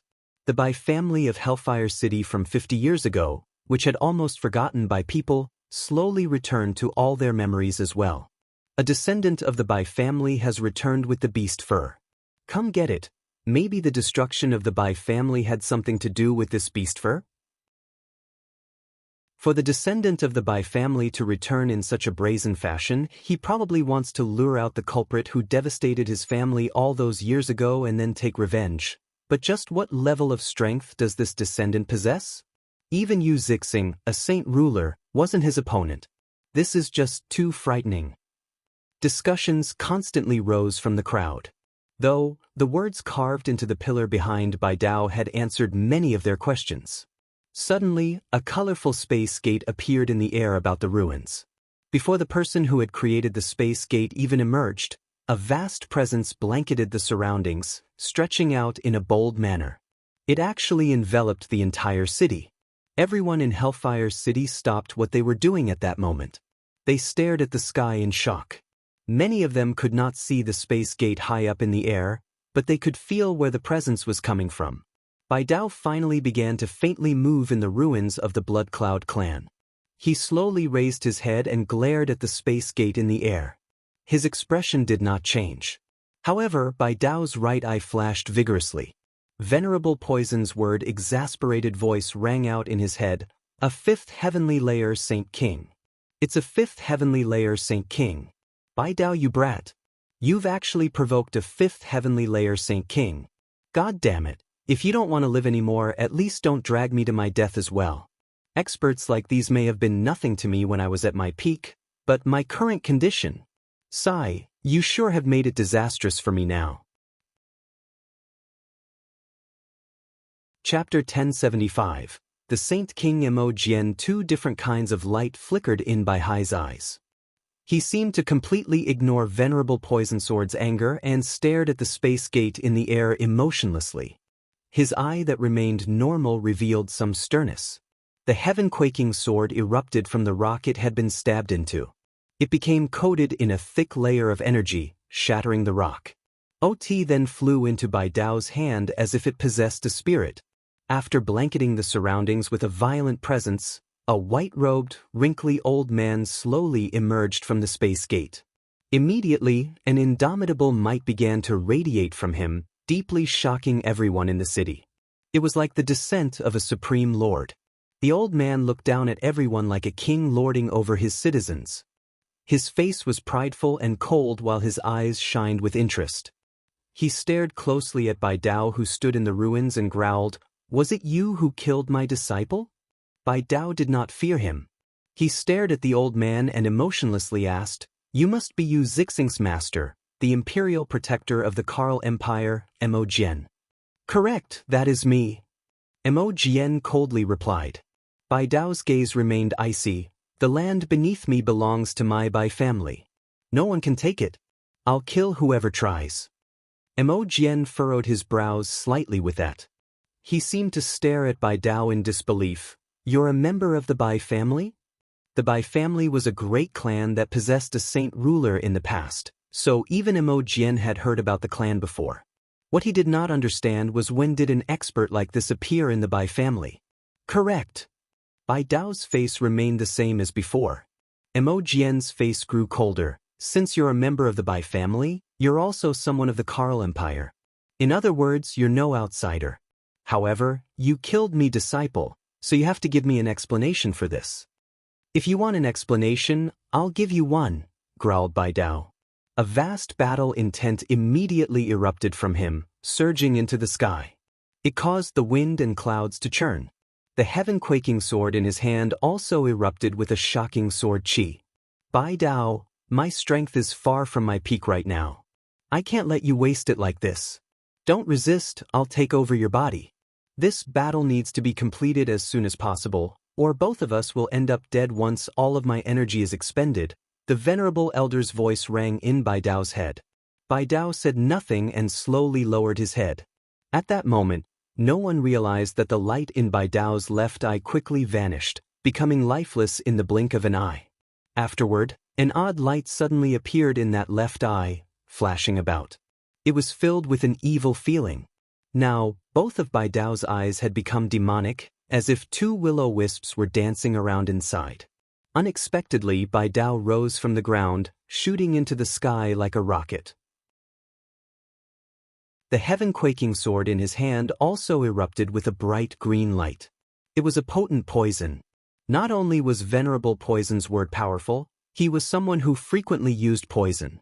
His poison was no less potent than Nubi's venom. Mo Jian could not help but furrow his brows when he saw how resolutely Bai Dao behaved, ready to give it all into the battle. Although Yu Zixing was his disciple in name, their relationship as master and disciple did not exist at all. Mo Jian indeed was greatly angered when he heard about Yu Zixing's death, but that was mainly over the disrespect rather than the actual death. After all, his disciple had been killed in the territory of the Karl Empire. That was a provocation and insult in his eyes. Mo Jian originally thought that the person who killed Yu Zixing was a saint ruler, which is why he hurried over angrily. However, once he arrived above the city and discovered that the murderer was a saint king just like him, many of his thoughts of revenge disappeared. He could not offend a Saint King over someone who did not even treat him as a master, especially due to the fact that the Saint King was also a member of the Karl Empire and had only come to destroy the Blood Cloud clan. As a result, Imogen lost interest in pursuing this matter. Asking for an explanation from Bai Dao was just a way for him to set up a way out of the situation. He had never thought that not only would Bai Dao refuse to cooperate, he would even come at him threateningly, throwing him into a temporary dilemma. Heaven-quaking sword. Cloud piercer. Bai Dao had already struck out before Imogen could prepare himself. With a loud bellow, poisonous gas immediately surged out of the sword in his hands. The deep green light completely shrouded the sword, which was thrust out with a vast energy. The sword disappeared the moment it was thrust forward. It arrived before Imogen in an odd manner within the next moment, and the potent poison fused perfectly with the terrifying energy. It stabbed toward Imogen mercilessly. Imogen immediately turned solemn. He could clearly feel just how powerful this strike was, shocking him greatly. Only until that point did he suddenly realize that Bai Dao's presence alternated between strong and weak, but it was no weaker than himself. He could even feel mysteries of the world beyond the fifth heavenly layer of Saint King in the strike, which utterly astounded him. Without any hesitation, Imogen drew his saint weapon as fast as he could. His weapon was a huge one-handed sword that was the width of a palm, and as soon as it appeared, the vast quantities of energy within him surged into the sword. He stabbed out with all his might, making it collide with the heaven-quaking sword. Boom! With a deafening sound, the two terrifying energies wildly smashed into each other. They immediately caused the surrounding space to rupture, forming a black hole over 30 meters across. The surroundings violently shook. After the clash, the heaven-quaking sword turned around and returned to Bai Dao's hand. Imogen's body, on the other hand, shook violently, and his complexion immediately became rather ugly. He was not injured after blocking Bai Dao's attack, but he fell into a disadvantageous position. The potent poisonous gas also entered his body. He had rarely ever come across a poisonous gas like this, and it was extremely powerful. It forced him to use 50% of his power to suppress it. Bai Dao floated emotionlessly in the air with his sword as the light in his eyes constantly flickered. He coldly said, "Is this enough of an explanation? If it's not enough, I can provide you with an even more satisfying one." Imogen stared at Bai Dao in shock. He paid close attention to Bai Dao's eyes. He could feel that the person before him was rather strange just from his instincts, but he could not tell exactly where this strangeness came from. Imogen inhaled deeply and slowly calmed himself down. After a moment of peace, he could not help but swallow his pride. Sir is also a member of the Karl Empire. It truly is worthy of celebration for another great expert to appear in my empire. My failure of a disciple was looking for it himself for taking up your clan's territory. He deserved much more than death. Imogen gave in. In the clash earlier, he knew that he was definitely not Bai Dao's opponent. Gaining such a powerful enemy over someone who did not even act like a disciple was not a smart choice. Imogen paused slightly before continuing, "Your strength is extraordinary, and you are also a member of the Karl Empire. If you are willing, you are welcome to take up the position as Imperial Protector at any time." With that, Imogen stuck around no longer and flew away. "Wait, just who wiped out the Bai clan back then?" Bai Dao coldly asked. Imogen froze and glanced at the huge pillar in the ruins. He said, "I spent most of my time in seclusion within the palace, so it has already been several hundred years since I last meddled with worldly affairs. If you want to find your enemy, you are welcome to come find the Emperor in the palace. I believe His Majesty will be very willing to assist you." Imogen left hurriedly through a space gate. Bai Dao also descended from the sky, returning to the ruins. The flickering light in his eyes also slowly calmed down, until all that was left was a sharp gaze. "Brat, stay a little more composed for me in the future. Just that exhausted 20% of my power. If it weren't for my foresight to use supreme strength to deter that person right from the get-go, we'd probably still be fighting right now. If we get stuck in a battle of endurance, we would lose for sure." Venerable Poison Sword's angry voice rang through Bai Dao's head. Bai Dao did not respond. He focused his attention on his dantian. In there was a thumb-sized pearl that floated quietly. It was completely composed of energy, extremely terrifying energy. The pearl was the Venerable's power. It had been sealed through a special method, and the Venerable could use it at his will while Bai Dao could only use a tiny portion of it. Once all the power was exhausted, it would be extremely difficult to recover. The power sealed within was indeed 20% less than before.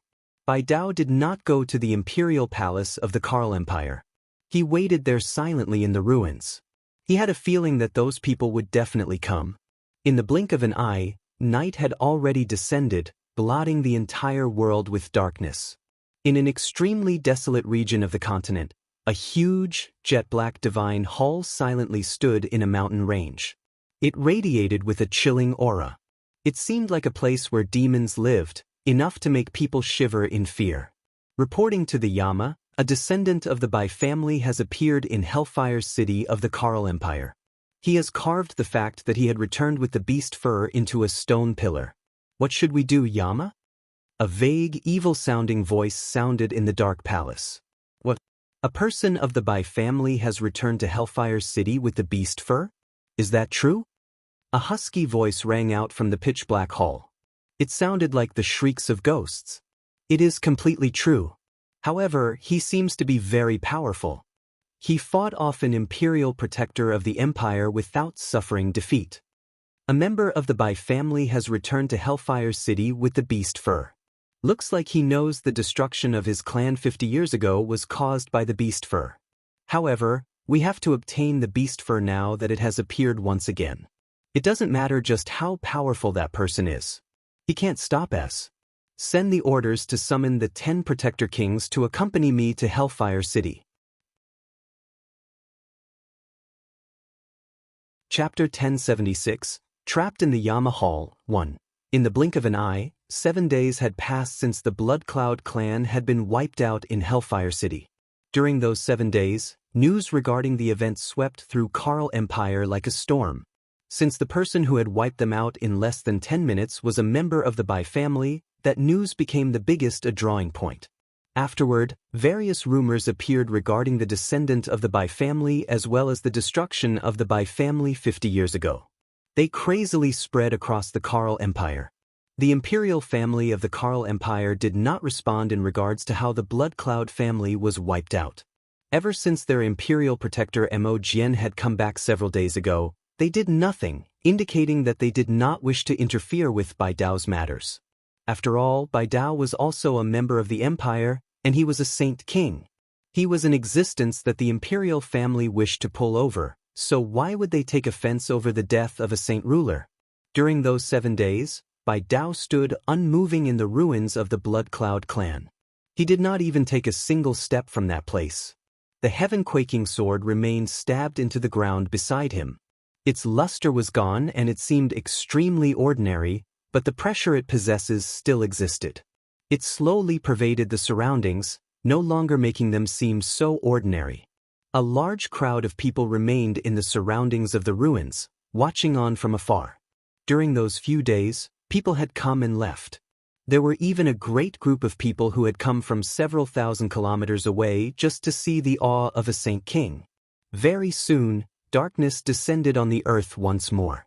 The bustling city gradually began to quieten down, and the people in the surroundings all slowly dispersed. Only Bai Dao remained where he was, disregarding any fatigue. Bai Dao could not help but think of everything that had once happened right now. Countless faces of the Bai family flashed through his head one by one, and his cold gaze gained some gentleness. So many years have passed. I wonder how Xiangtian is right now. He's the only descendant left of my Bai family. I hope he can survive. Sister, once I take revenge for the destruction of the clan, I'll go hunt down the people who murdered you. Even if I have to search to the ends of the earth, I will find them and use their blood to hold a ceremony to remember you.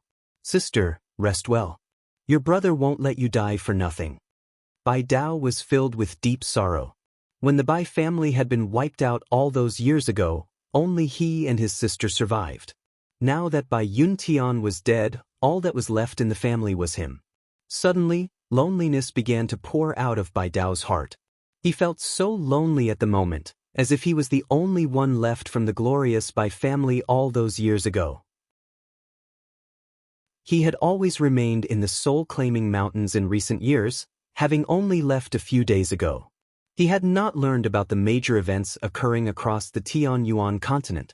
He still had no idea that his sister had been revived by Jianqin, while his nephew was no longer a mere saint ruler, now a great saint king. Suddenly, a cold breeze gently blew past him. The surrounding sounds seemed to vanish in that instant, and the city seemed to become a haunted place of deathly silence. Bai Dao's head immediately cleaned up, and he dismissed his random thoughts. He slowly raised his head and looked around emotionlessly. 10 figures had appeared in the surroundings silently at some time. They seemed to have fused with the darkness. Although they stood there out in the open, it was extremely easy for people to miss them, making it very difficult to sense them. The 10 figures stood there silently like that. No one said anything, nor did any presences leak out, causing the atmosphere to become rather odd. Burning killing intent immediately appeared in Bai Dao's eyes when he looked at the 10 people surrounding him. He could clearly remember that when the Bai family was devastated several dozen years ago, it was done by a group of people in similar attire. "You finally come. I've waited here for you for several days already." Bai Dao's voice was extremely icy as killing intent radiated from him without restraint. He slowly drew the heaven-quaking sword from the ground, adding a vast pressure to his killing intent. The 10 people said nothing, but some greed appeared in their cold gazes once they all laid their eyes on the sword in Bai Dao's hand. "Speak, who are you? What organization do you belong to?" Bai Dao continued after not hearing the people respond. The 10 people stood there silently, as if they were a part of the darkness. No one replied to Bai Dao's questions. "No wonder we couldn't find any beast fur when we wiped out the Bai family back then, so it's actually been taken away when a survivor of the family fled." At this moment, a husky voice rang out from nowhere. It was impossible to discern its origins. One of Bai Dao's eyes began to violently flicker. He stared fixedly at the space before him. A black figure gradually appeared in the empty darkness. It seemed so odd. "Just who are you?" Bai Dao stared at the figure. Just from instinct, he could tell that the person before him was the leader of the rest. "Survivor of the Bai family, hand over the beast fur if you want to know who I am," sneered the black figure. Killing intent surged in Bai Dao's eyes. He coldly said, "If you want the beast fur, then take it from me, but you might not have the abilities with just the 11 of you." With that, the heaven-quaking sword in Bai Dao's hand began to shine with dazzling green light. The potent poison fused perfectly with the terrifying energy erupting from the sword. Swish! Bai Dao stabbed out with the sword, directly targeting the head of the leading figure. "You really are a saint king," the black-clothed man involuntarily called out with his hoarse voice. His gaze immediately became stern, and with a flip of his hand, an exquisite black dagger appeared. It was only palm-sized, but it emitted a dense black glow. A cold light could vaguely be seen flickering on it through the dark glow. "Kiss of the venomous scorpion." The figure called out, and the dagger immediately shot out as a blur. With a violent boom, the dagger collided with the heaven-quaking sword. The sound erupted in the desolate night, alarming the entire city. Countless people woke up from their sleep and lit candles, flooding the city with light in just a few seconds. Bai Dao and the man were evenly matched in the clash. "Survivor of the Bai family, you really are very strong, but you can't keep the beast fur. Why don't you hand it over obediently, and I'll spare your life. Otherwise, today next year will be when people visit your grave," sneered the man. Bai Dao said nothing. He wielded the heaven-quaking sword in his right hand while the venerable elder's voice rang out in his head, "Brat, you won't be able to beat him even if you use up all of my energy. Let me deal with him." The light in Bai Dao's eyes became odd once more. He relinquished control over his body, handing it over to the venerable poison's word once again. As soon as the venerable took over, an indescribably vast presence immediately began to radiate from him. He seemed to fuse with the surroundings, as if he had turned into the world in that moment. Even a mere saint king of the fourth heavenly layer dares to be so arrogant? Venerable Poison's word sneered in disdain after gaining control. He slowly raised the heaven-quaking sword and stabbed out. Not only did the strike contain a great energy and potent poison, it possessed the profound mysteries of the world. Not only did a strike from Venerable Poison's word contain much more energy than the one from Bai Dao, its might was multiplied several times over. Phantom's flurry. The man's gaze became even sterner. Crying out, the dagger in his hand began to wildly dance about, forming a string of afterimages that filled the space before him. All of the afterimages forcefully shot out. However, the afterimages that struck the heaven-quaking sword all vanished with a bang. The sword seemed like an invincible sword, advancing like a hot knife through butter. It arrived before the man in an instant and impaled his chest. The man roared out and immediately shot back. He separated from the sword and bellowed out, "Slaughter of the 10 kings." The gazes of the 10 darkly clothed men in the surroundings all changed. Vast presences erupted from every single one of them, and they knit together in the middle of the air to form an even greater presence. Afterward, the 10 of them drew their saint weapons at the same time, sending a powerful sword chi into the air simultaneously. The 10 darkness-attributed sword chis weaved together in the air and rapidly formed the face of a demon. It charged toward Bai Dao, who was below. Bai Dao could not help but sneer in even more disdain. He mocked, "An attack through a secret from the fusion of 10 ninth heavenly layer saint rulers is only as powerful as a saint king of the 2nd heavenly layer. Is this all you have?" As he said that, he casually stabbed at the sky and a powerful sword chi shot out, destroying the demon face. "Let's go!" The man with the dagger did not stick around. Shouting out, he immediately turned into a black figure, shooting off into the distance. The 10 ninth heavenly layer saint rulers did not hesitate either, silently fleeing into the distance. "Where do you think you're going? Stay right here." Bai Dao regained control of his body and pursued them with bloodshot eyes. He had found the people who had wiped out the Bai family all those years ago after great effort, so how could he let them escape so easily? Chapter 1077, Trapped in the Yama Hall, 2. Bai Dao chased the 11 black-clothed men, leaving Hellfire City very quickly. Although they had only clashed twice in the city, the disturbance was undoubtedly great. Everyone in the city was alerted. There were even quite a few Heaven Saint Masters who quickly flew over to where the Blood Cloud clan had been, wishing to witness a battle between experts to assist them with their future cultivation. However, they were fated to see nothing. When they arrived at the ruins of the Blood Cloud clan, no one was present. Even the descendant of the Bai clan who had always remained there was gone. For some time, the fighting that rang through the city along with the disappearance of the Bai family descendants sent clouds of suspicion into the minds of the citizens of the city. The occurrences also lead to the proliferation of various rumors.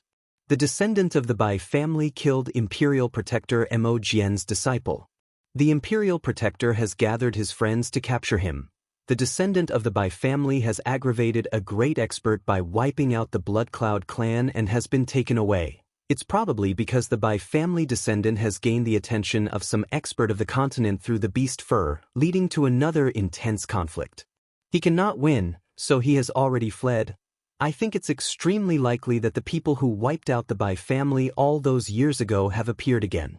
After fighting, they realized they weren't his enemy, so they fled. The descendant pursed them. The descendant of the Bai family is so strong that even Imperial Protector Mo Jian could do nothing to him. I don't think there's anyone on the continent who would want to provoke him. I think it's because his enemies have appeared. Various rumors filled every inch of the city. The matter had already gained the attention of everyone in the city, but no one knew the truth. All they could do was guess. Outside Hellfire City, Bai Dao pursued the 11 people in a threatening manner as wild gusts of wind blew past him. He was so fast that he seemed to have become a faint blur. Before him, the 10 ninth heavenly layer saint rulers seemed to have fused together.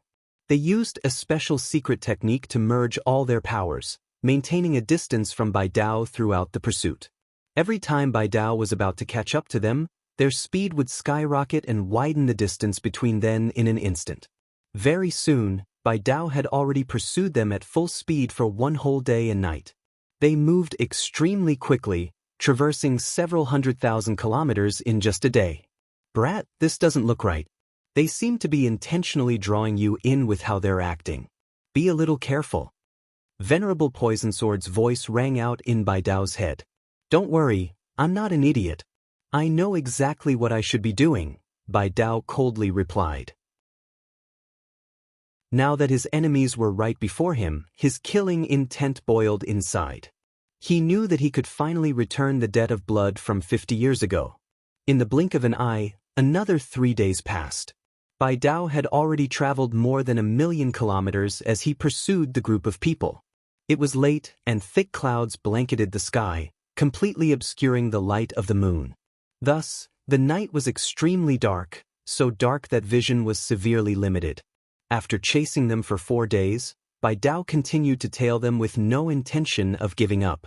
His gaze was extremely determined as he thought, the people who devastated my Bai family are much stronger than I had imagined. They actually have a Saint King and 10 ninth heavenly layer Saint Rulers. If I want to take revenge, I need to borrow Venerable Poison Sword's power. It'll be impossible otherwise with my talent. The Venerable Elder's soul shares my body. I do know that you are rapidly growing accustomed to my body, and once you have completely adapted, you'll probably forcefully take over my body and devour my soul. At that time, it doesn't matter if I've successfully taken revenge. The outcome will all be the same, so why shouldn't I use everything I have? It's not like my life belongs to me anymore. Bai Dao continued to chase down the 11 people without any fear. With a mindset like that, nothing could stop his advance, not even immense danger, because he knew that it would be the Venerable Elder's problem if he came across great dangers, not his own. Right now, all Bai Dao thought about was revenge. The 11 people entered a desolate mountain range with Bai Dao. They quickly made their way through the dark mountains, before fleeing into a pitch-black palace. Bai Dao saw the giant palace, but he did not hesitate at all. He continued into the palace without slowing down at all. Brats, stop. Don't go in there, it's a trap. The Venerable Elder's panic-stricken voice rang out in Bai Dao's head. The light in Bai Dao's eyes also fluctuated in brightness as the Venerable Elder attempted to forcefully take control. Venerable Poison Sword, the strongest of my enemies is only at the 4th heavenly layer of Saint King. They pose no threat to you, and this is their lair. I will completely flip the lair upside down and turn it into a river of blood and corpses, Bai Dao roared out inside. His flickering eyes quickly stabilized, replaced by a cold determination. The body belonged to Bai Dao after all. Bai Dao successfully suppressed Venerable Poison Sword's attempt to steal his body. Bastard! Bai Dao, you brat, don't be carried away by your hatred. Return to your senses. Stop, it's a trap inside. Don't go in. If you want to die, just don't drag me to my death as well. The Venerable Elder was utterly exasperated as he roared out.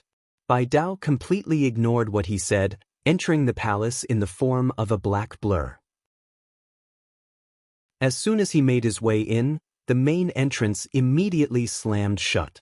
It was pitch black inside, where nothing could be seen. Suddenly, a scorching presence surged in.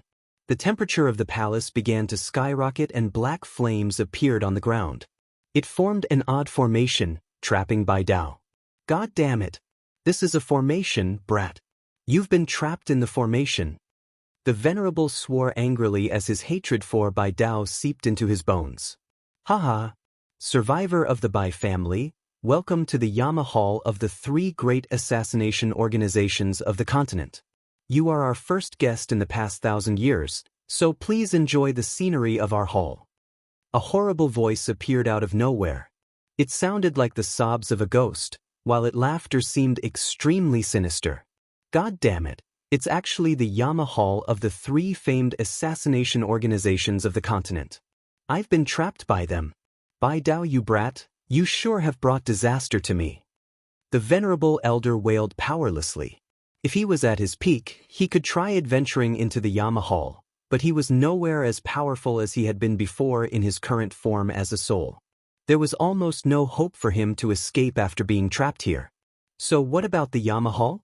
Venerable Poisonsword, you were a person who once stood at the apex of the continent. You didn't even fear the 10 protector clans, so how can a mere assassination organization stop you? I'll let you take control of my body and take revenge for me, Bai Dao said to the venerable elder. He could not help but think of his sister, and he sighed inside. Sister, I'm useless. I might not be able to take revenge for you. Brat, is there still any use if you let me gain control of your body? The Yama Hall is infamous. It has stood on the continent for over 100,000 years, so how can they be easily dealt with?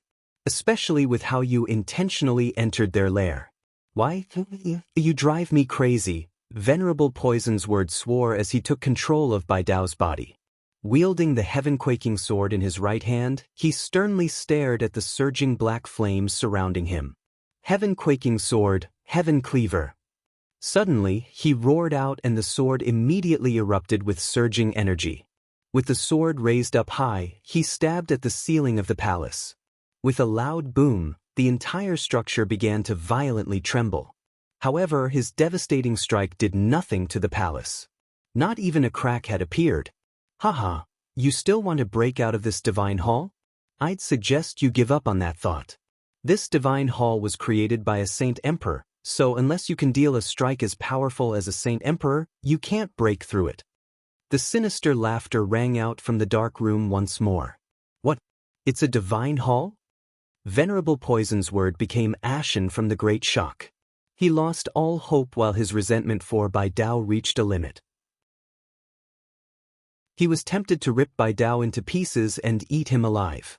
A person wrapped in black robes sat on a throne in a hall at the very top of the structure.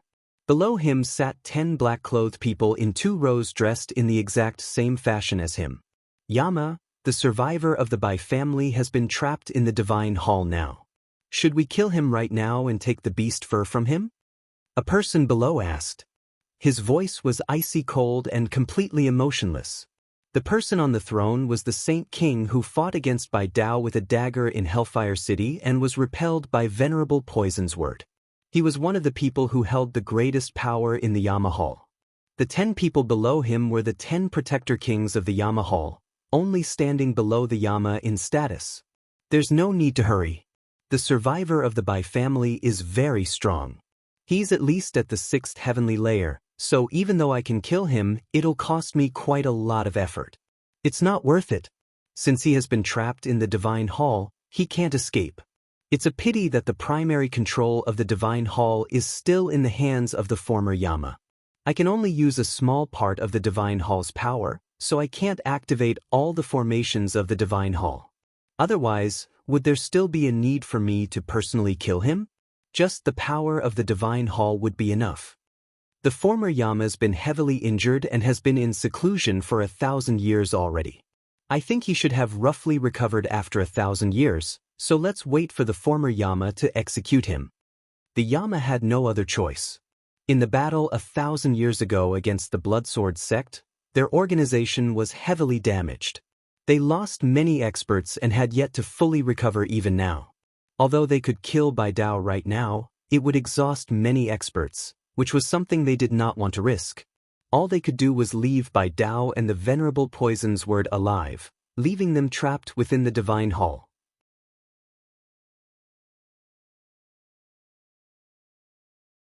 Chapter 1078. Breakthrough obstructed. The disturbances in Hellfire City subsided very quickly. However, ever since the battle from that night ended, the descendant of the Bai family never appeared again. A small, wooden hut stood alone on the tallest mountain of a mountain range over 10,000 kilometers away from the City of God.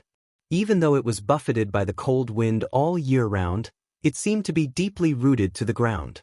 It stood there securely, without even swaying a little.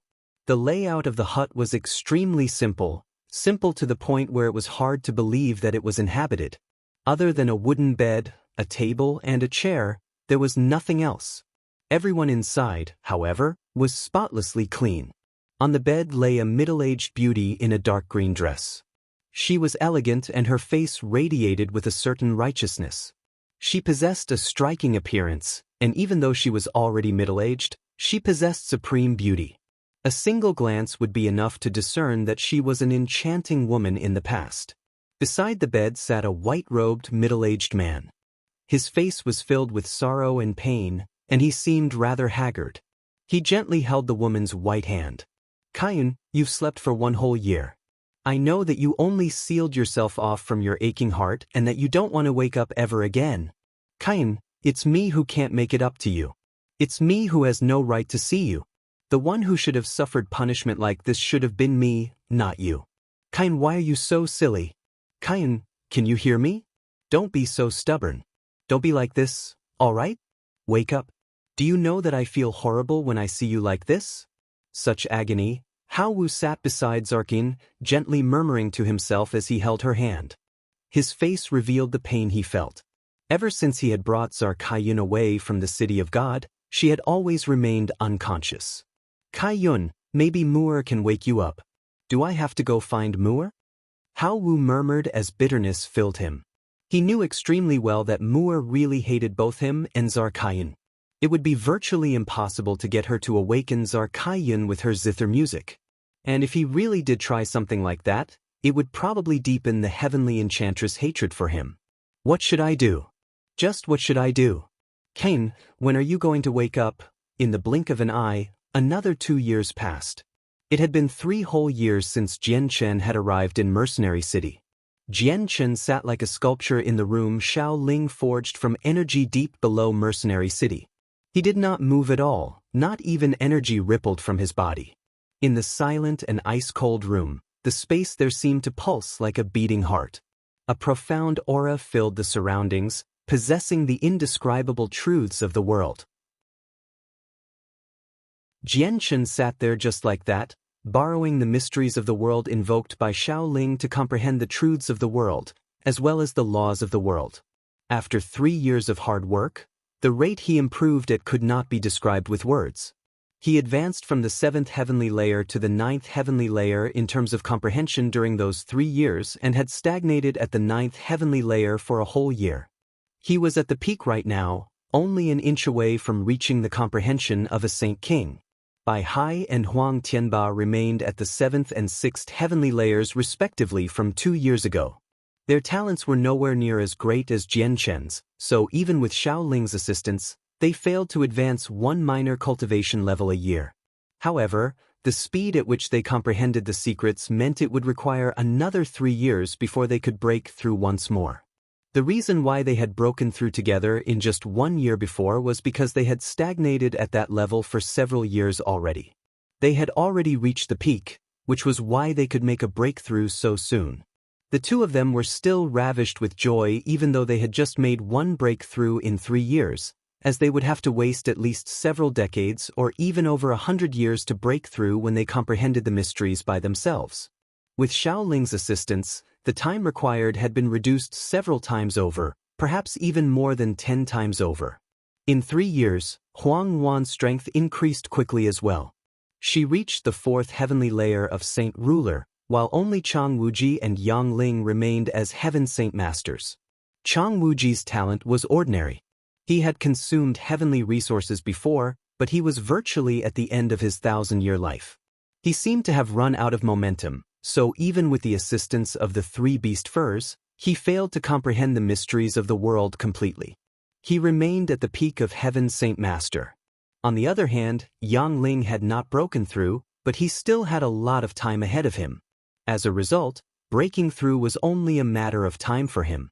Suddenly, the mysteries of the world that filled Jian Chen's room began to pulse violently. The space around Jian Chen also seemed to react, trembling. The room began to distort. Jian Chen's figure also became blurrier and blurrier, until he disappeared in the distorting space. The sunny sky above Mercenary City immediately began to darken. A thick layer of clouds rapidly appeared, enveloping the entire city. The clouds shrouded the sunlight, obscuring the sky. They rapidly expanded, covering a radius of 100,000 kilometers. They threw Mercenary City into darkness in that instance. The sudden change in weather caused everyone in Mercenary City to stop what they were doing. At that moment, everyone raised their heads at the sky. All of them were filled with surprise and were curious, so they began discussing the changes all over the city. No one knew what was happening. The speed at which the clouds had gathered was unbelievable. It did not seem like a storm at all. Just as everyone discussed the sudden change in the clouds, a vast pressure suddenly appeared and pressed viciously down from space. It engulfed all of Mercenary City, and coupled with the pressure was the profound, incomprehensible mysteries of the world. Immediately, everyone felt like a boulder was pressing against their chests, making it difficult for them to breathe. Some weaker people even felt like they were suffocating. These are the mysteries of the world. Someone's broken through to Saint Ruler? No, I've personally witnessed the birth of a Saint Ruler before. The pressure was never this great, and the mysteries of the world that descended were not as strong. Has someone become a Saint King? The birth of a Saint Ruler is accompanied with 5-colored rainbow clouds. If it's a Saint King, there will be 7-colored rainbow clouds. Let's just wait to see the color of the clouds to know if it's a Saint Ruler or a Saint King. Look, everyone, colors have appeared. The rainbow clouds have appeared. Experts were plentiful in Mercenary City, so a few experienced ones could see through the odd phenomenon of the clouds with a single glance. They immediately called out as envy filled their eyes. Afterward, a dazzling multicolored light pierced through the darkness. It appeared in the thick layer of clouds and quickly became magnificent. It reached 7 colors in total very soon, dyeing all the clouds. It was enchanting. It's 7-colored. The clouds are 7-colored. A Saint Ruler's broken through to Saint King. Who has broken through? Is it an elder of Mercenary City? Looks like Mercenary City has gained another expert from today on. The crowd fell into a hubbub. Everyone was extremely excited. To personally witness the birth of a Saint King was something they could only experience through luck. There were just too few Saint Kings on the Tianyuan continent, and it would be difficult for a Saint King to appear even with several billions of people. The appearance of the 7-colored rainbow clouds alerted all the high-ranking members of Mercenary City. With Tianjian as their leader, a group appeared in the air as they stared at the clouds in the sky in amazement. Grand Elder, just who has broken through in our Mercenary City? Why do I sense nothing in regard to this? Is it because the person who broke through isn't in the city but elsewhere and Mercenary City just happens to lie in the radius of the rainbow clouds? An elder politely asked from behind Tianjian. Tianjian stared unblinkingly at the clouds in the sky as interest filled his face. He said, "The clouds are centered around Mercenary City. The person who has broken through is indeed in this city, but he has hidden himself very well. Even I cannot sense where he is." At this moment, an odd phenomenon suddenly appeared. The pressure that filled the surroundings rapidly weakened, and in just a few seconds, it completely disappeared, as if it was never present. The rainbow clouds also began to dull, turning into nothing in a few seconds as well. A deep blue sky reappeared. Tianjian furrowed his brows slightly when he saw this change. Shock filled his eyes, and he called out, "What's happened? Why have the clouds disappeared?" When someone breaks through to Saint King, the clouds will remain for 7 whole days. But why have the clouds dispersed so quickly right after they had formed? This has never happened before. This is unheard of. There is no record of this whatsoever. An elder beside Tianjian cried out in astonishment. Tianjian pondered the occurrence as he stared at the sky. After a while, he seemed to understand something and he sighed. He said in pity, "That person's failed his breakthrough." Failed? How is that possible? Once the rainbow clouds appear, they are destined to succeed. How can failure appear? This truly is unheard of. All the elders of Mercenary City were utterly confused by how the rainbow clouds had completely disappeared after appearing for less than 20 seconds. They all doubted what they saw. A few knowledgeable people also reached a similar conclusion with their deductions, and they all sighed in pity. At that moment, many people felt sympathetic for the person who had failed his breakthrough. It would truly be a great blow to the person breaking through, since that person was just about to become an expert that no one would dare to anger on the continent, yet that person failed in the final moments. Jianchen snapped open his eyes deep under Mercenary City. He angrily stood up and yelled at the sword spirits in his sea of consciousness, "Xing, Qingzhua, Why have you come and made trouble? I almost would have become a Saint King, but I failed with what you did. Why are you stopping me from reaching Saint King? Everything was extremely successful as Jian Chen made his breakthrough. Just as he was about to reach Saint King, he had never thought that the sword spirits would suddenly interfere at this crucial moment, denying Jian Chen of his chance to reach Saint King. Chapter 1079. The 5 major realms of the sword. Jian Chen stood up angrily as regret and pity filled his heart. Saint King, that was something he had longed for a very long time. Although reaching Saint King in terms of comprehension would not increase his strength, he could rip open space gates if he did. When that happened, the size of the world did not matter, nor did the distance between two places. It would all just be a step away for Jian Chen. He would no longer need to rely on Ruijin and Heiyu if he wanted to go to some distant place.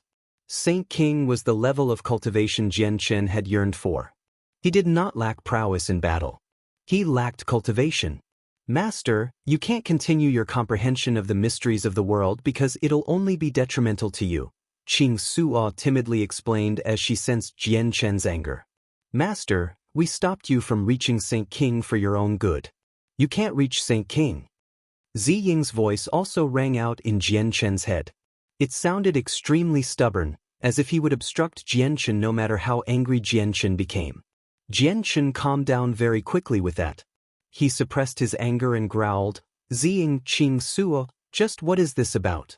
Why can't I become a Saint King? Master, you must take the way of the sword as your cultivation path. The way of the sword conflicts with the mysteries of the world you currently comprehended. The two cannot exist together, or they'll affect your future cultivation greatly. Master, are you wondering why we did nothing to obstruct you when you went from the 7th heavenly layer to the 9th heavenly layer? Well, when your comprehension remains at the 9th heavenly layer, Qing Suo and I still had the ability to forcefully purge your comprehension of the mysteries of the world, allowing Master to embark on the way of the sword with no distractions in the future. But if Master reaches Saint King in terms of comprehension, it will be extremely difficult for Qing Suo and I to purge your comprehension. This is why you cannot reach Saint King. What? You even have to purge my comprehension later? Jian Chen was astounded. In other words, I will lose all my comprehension of the mysteries of the world, including the Saint Ruler abilities I currently possess? Correct, but don't worry too much, Master. Once you embark on the way of the sword, you will discover that it is much more powerful than the mysteries of the world you are currently comprehending, said Ziying. Master, the way of the sword is publicly acknowledged as one of the most powerful pathways of cultivation. Before the way of the sword, the mysteries of the world are nothing. Unless the disparity in cultivation is vast, the way of the sword is invincible, said Qing Su. Ziying Qing Suo, is the way of the sword really as powerful as you've described it to be? If I do embark on the way of the sword, just what level of strength will I obtain? Jian Chen was rather moved. He was a swordsman after all, so he had a special connection to the sword. The temptation he felt for the way of the sword just mentioned by Ziying and Qing Suo had reached a level that could even make him risk his life. Master, there are 5 major realms of cultivation for the way of the sword. They are Sword Origin, Sword Spirit, Sword Immortal, Sword Sage, and Sword God. These 5 realms do not represent certain levels of cultivation. They are like the Saint tier, Heaven tier, Earth tier, and Human tier battle skills on the Tianyuan continent. They represent great battle prowess and supreme offensive power. However, the way of the sword is far, far greater than those battle skills on the Tianyuan continent.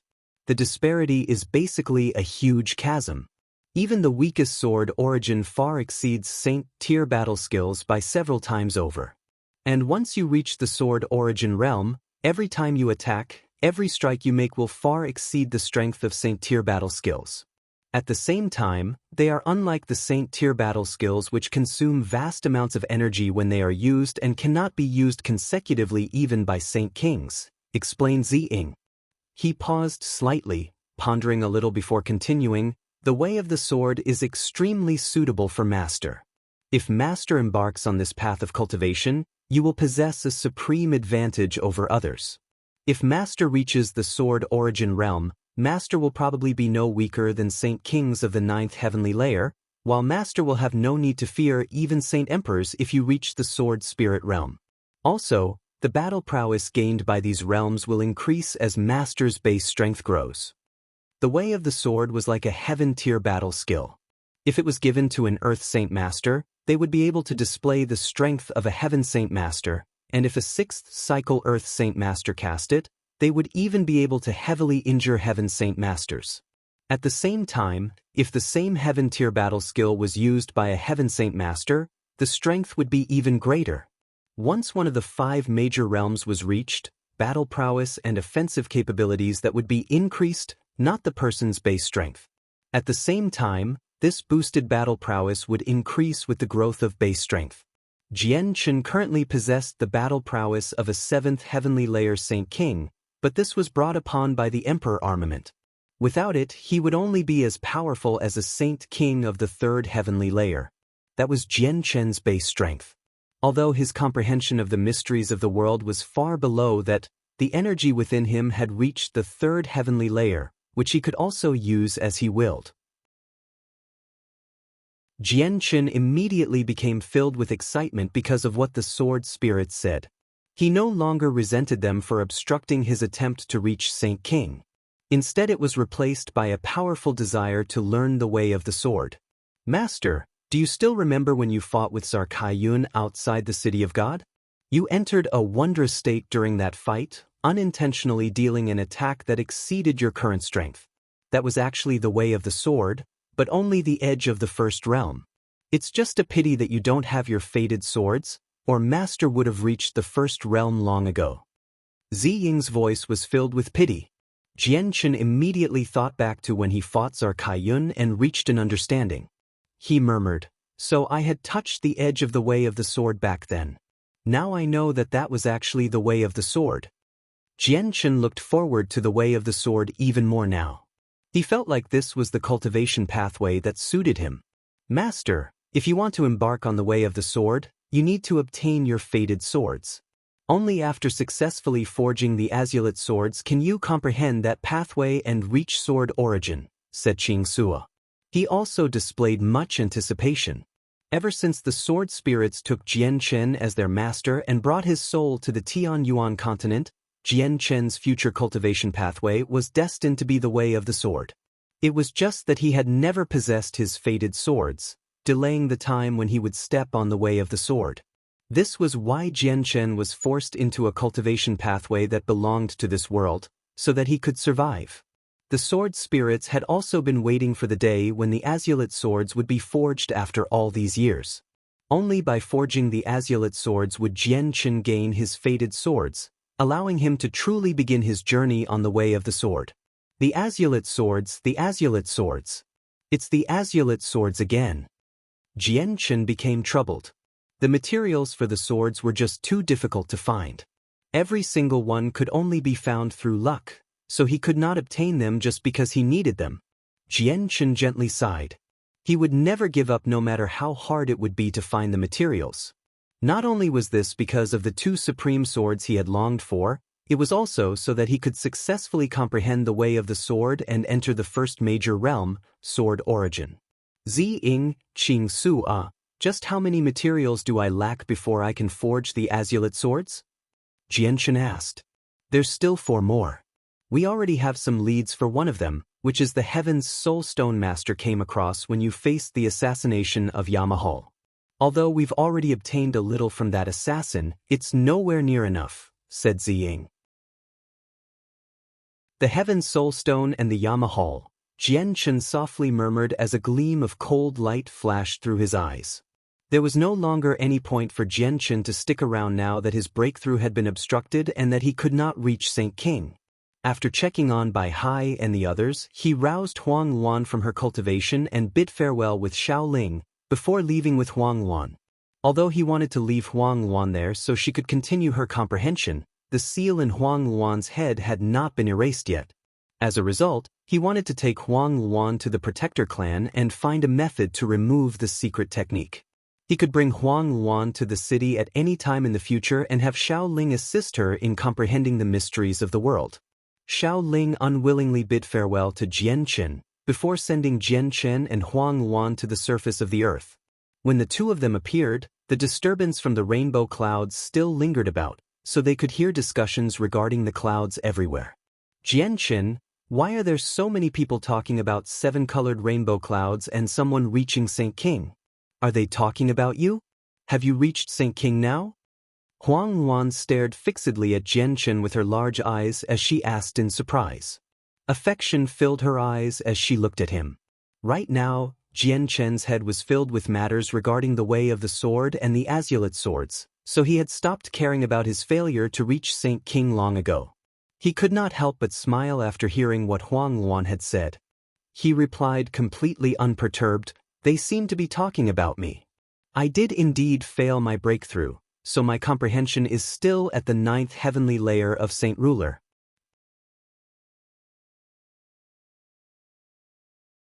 Chapter 1080, Visiting the Protector Clan, Jian Chen, the failure isn't important. Your talent is supreme, so you'll reach St. King sooner or later, Huang Luan comforted. Her face was filled with concern. She seemed worried that Jian Chen's failure would affect his state of mind. Jian Chen smiled wryly inside when he heard her concern. Once he began his journey of the way of the sword spirits would forcefully purge his comprehension of the mysteries of the world. He would also lose all his abilities as a Saint Ruler. Right now, breaking through to St. King was no longer important. Afterward, Jian Chen and Huang Luan visited the Grand Elder Tianjian as well as Tai Ta, who always stayed there. They talked for a little before leaving Mercenary City. Jian Chen and Huang Luan returned to the Changyang clan in Lore City through a space gate created by Rui Jin. It had been 3 whole years since Jian Chen had last visited the Changyang clan. During that period of time, nothing really changed about the clan, other than Jian Chen's second brother, Changyang Ku. After seeking Jian Chen's assistance that night, Jian Chen had ordered an exclusive alchemist of Flame City to refine a 10,000-year heavenly resource into a pill and deliver it to the Changyang clan when he last visited Flame City. After ingesting the pill, Changyang Ku immediately underwent an overwhelming change.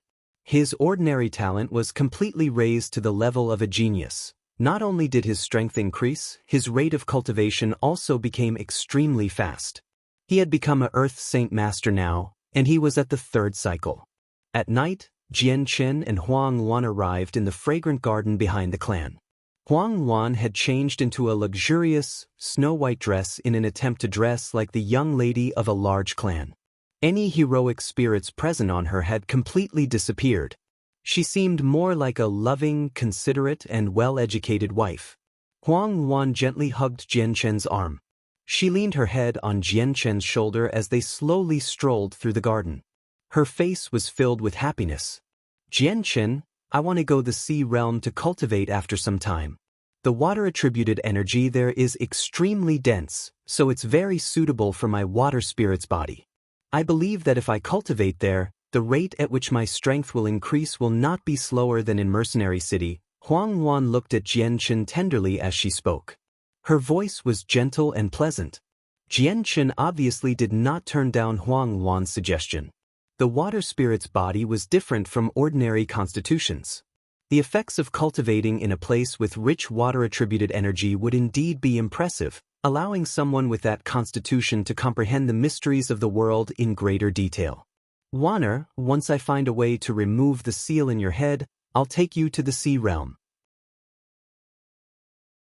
As for your cultivation method, I have indeed found the first version of the scripture of the aquatic sunflower in the space ring of the Huanggu clan ancestor.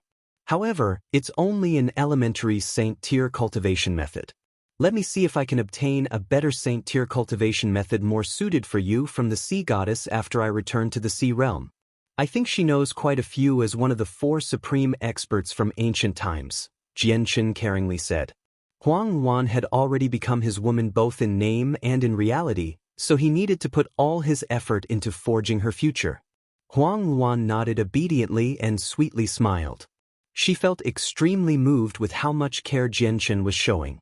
At the same time, she felt extremely satisfied. Jian Chen's eyes suddenly froze at this moment.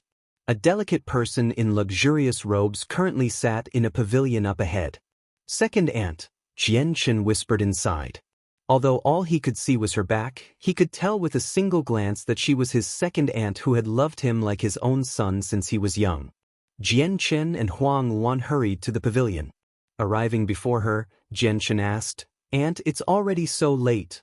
Why are you sitting here all by yourself?" Yu Fengyang sat in an utter daze. She seemed to have failed to notice Jian Chen at all, so the sudden voice immediately caused her to jump in fright. She looked back instinctively, and when she discovered Jian Chen, a forced smile appeared on her sorrow-ridden face. She said gently, "It's Xiang Tian." Yu Fengyan seemed much more haggard than before, much different than the way she looked several years ago. Her gaze was filled with deep reminiscence. Jian Chen felt rather horrible when he saw how Yu Fengyang had become.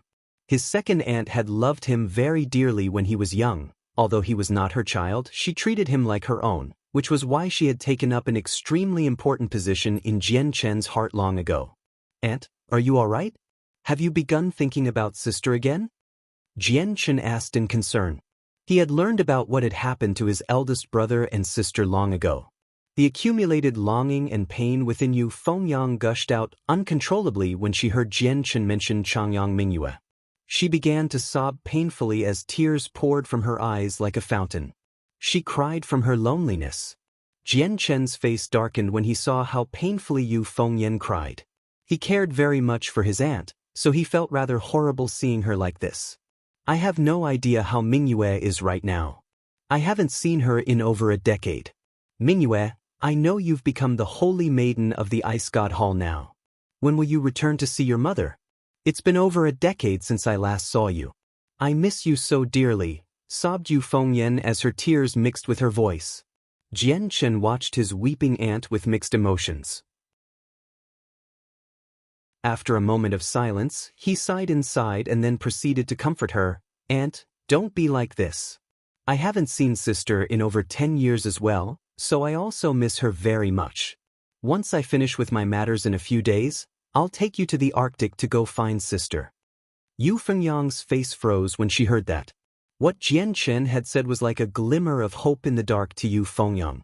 Her gaze, which was filled with sorrow and reminiscence, stirred. She grabbed Jian Chen's hand in a trembling manner and emotionally said, "Is that true? Xiangtian, are you really willing to bring me to Mingyue?" The Arctic did not belong to the Tianyuan continent. It was just like the Three-Saint Island the heavenly enchantress inhabited. It was located across the sea, beyond the continent. The continent and the Arctic were separated by water, and it was much further away compared to Three-Saint Island. Although Yu Fengyan was a madam of the Changyang clan patriarch, she possessed no real power in the world despite her status in the clan. Coupled with the fact that the Arctic was so far away, it was almost impossible for her to go looking for Changyang Mingyue. The distance was so great that even Heaven Saint Masters could not venture to the Arctic. Only Saint Rulers possessed the ability, and even they would find it costly to take this very long journey. Yu Fengyang's status in the clan was not at the level where she could ask a Saint Ruler to accompany her to the Arctic. "And don't worry. Once I deal with everything, I will definitely go to the Arctic Ice God Hall," swore Jian Chen. He actually missed his sister very dearly as well. Other than Bai Yuntian, his sister treated Jian Chen the best during his childhood, even far better than his own father, Changyang Ba. Jian Chen and Huang Luan accompanied Yu Fengyan back to her room after comforting her, before separating to their own rooms. The morning of the next day, Jian Chen went to visit Kendall's wife and son.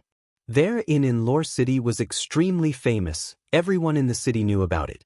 Its name had even spread throughout the entire kingdom. The inn was the safest inn in Lore City, possibly even in the entire kingdom. Fights and arguments would rarely occur there, and if there were people who dared to start a fight, a large group of mysterious experts would charge in from outside and throw them out without exception, sometimes even taking their lives.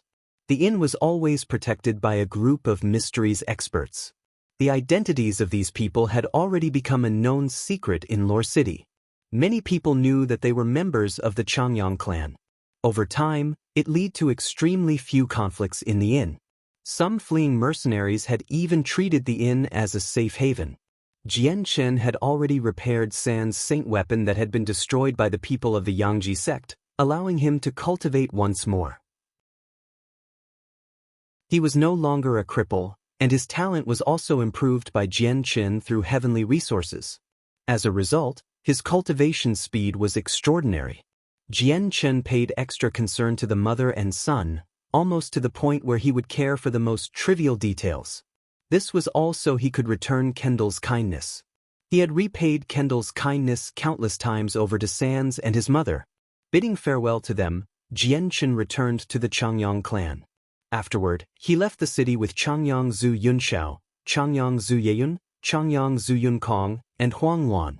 They planned to visit the Changyang Protector clan in order to remove the seal in Changyang Zhu Yunkong's head, as well as to resolve the secret technique embedded in Huang Luan. Changyang Zhu Yunxiao constructed a space gate with his abilities as a Saint King. After passing through it, Jian Chen and Huang Luan discovered they had arrived in the sky above an unknown, ancient mountain range.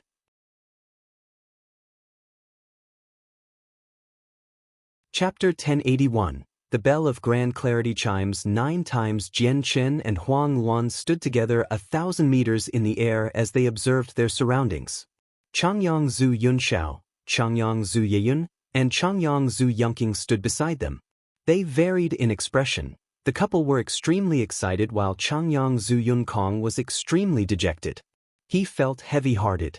Jian Chen, this is the main entrance to the Changyang Protector clan. It's located on the eastern part of the continent, and Mercenary City is over 5 million kilometers away. The Protector clans possess the lengthiest histories on the continent, having surpassed 1 million years in age. They are much more ancient than Mercenary City. We had already become the 10 greatest clans before Mercenary City had even been built on the continent, Changyang Zhu Yunxiao explained to Jian Chen.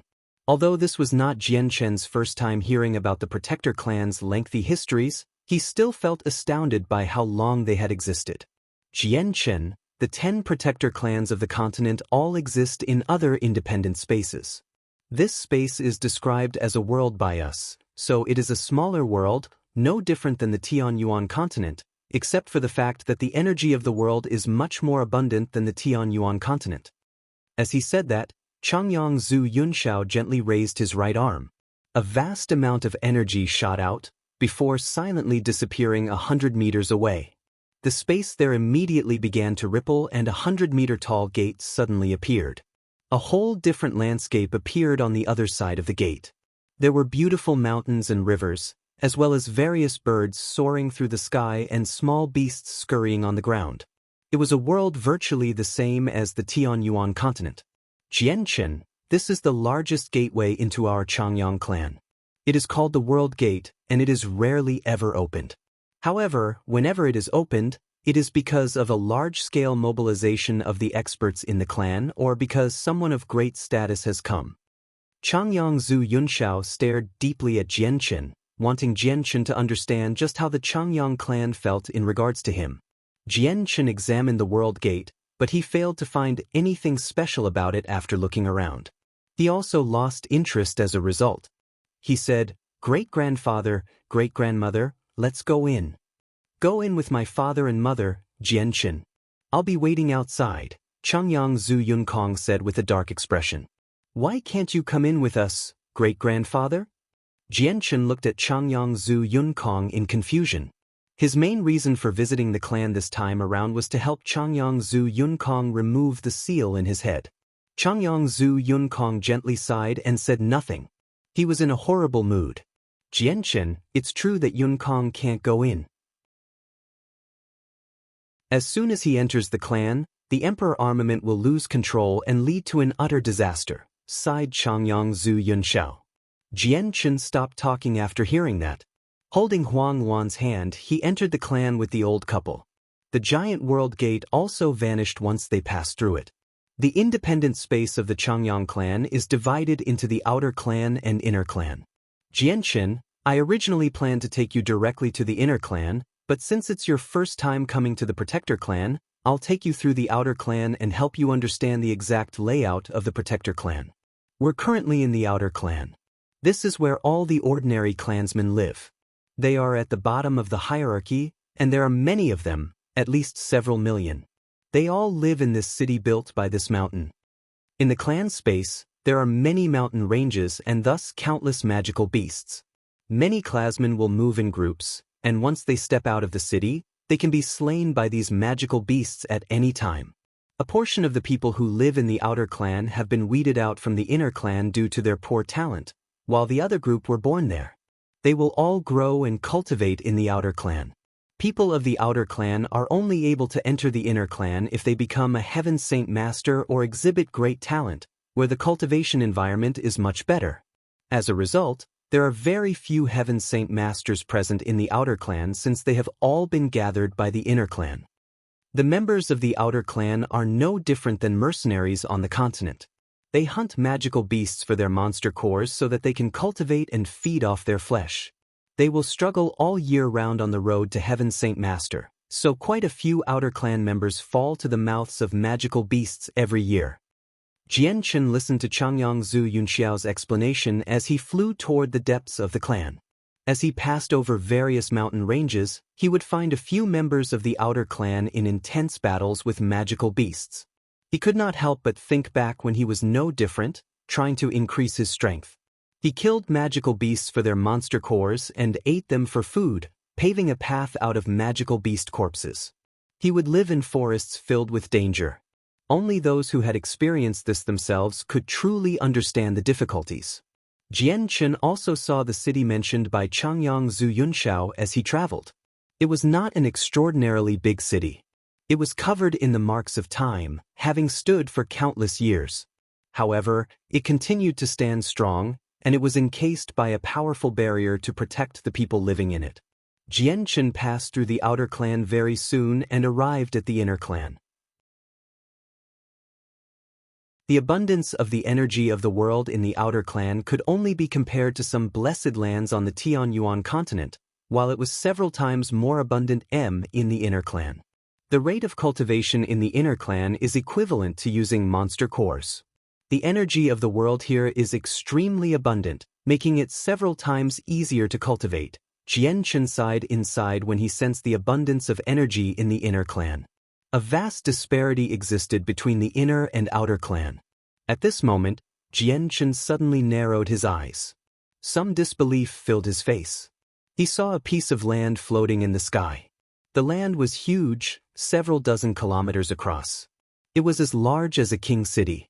People could be seen moving about everywhere among the structures constructed on the piece of land. Jian Chen could even feel a few vast presences radiating carelessly from some closed buildings, and the number was astounding. The most eye-catching part was the very center of the piece of land. A palace, several hundred meters tall, stood there quietly like a slumbering primordial beast, radiating with an invisible pressure that would shock anyone. It seemed like the ruler of the piece of land. This floating piece of land is the center of our Changyang clan. It is where all our experts gather, and the divine hall in the center is where all the great elders cultivate. Other clansmen with superb talent are also allowed in, Changyang Zhu Yunxiao explained from beside Jian Chen. Suddenly, a great chime rang out. The sound spread everywhere and so did its echo, ringing magnificently through the entire space in which the clan inhabited. The moment the chime rang out, everyone on the floating piece of land stopped. They all stared at the sky in surprise. The chimes rang out 3 times consecutively, and when the third one rang out, many doors of the closed buildings suddenly opened. Various cultivators who lived in them emerged. This is the chime of the bell of grand clarity.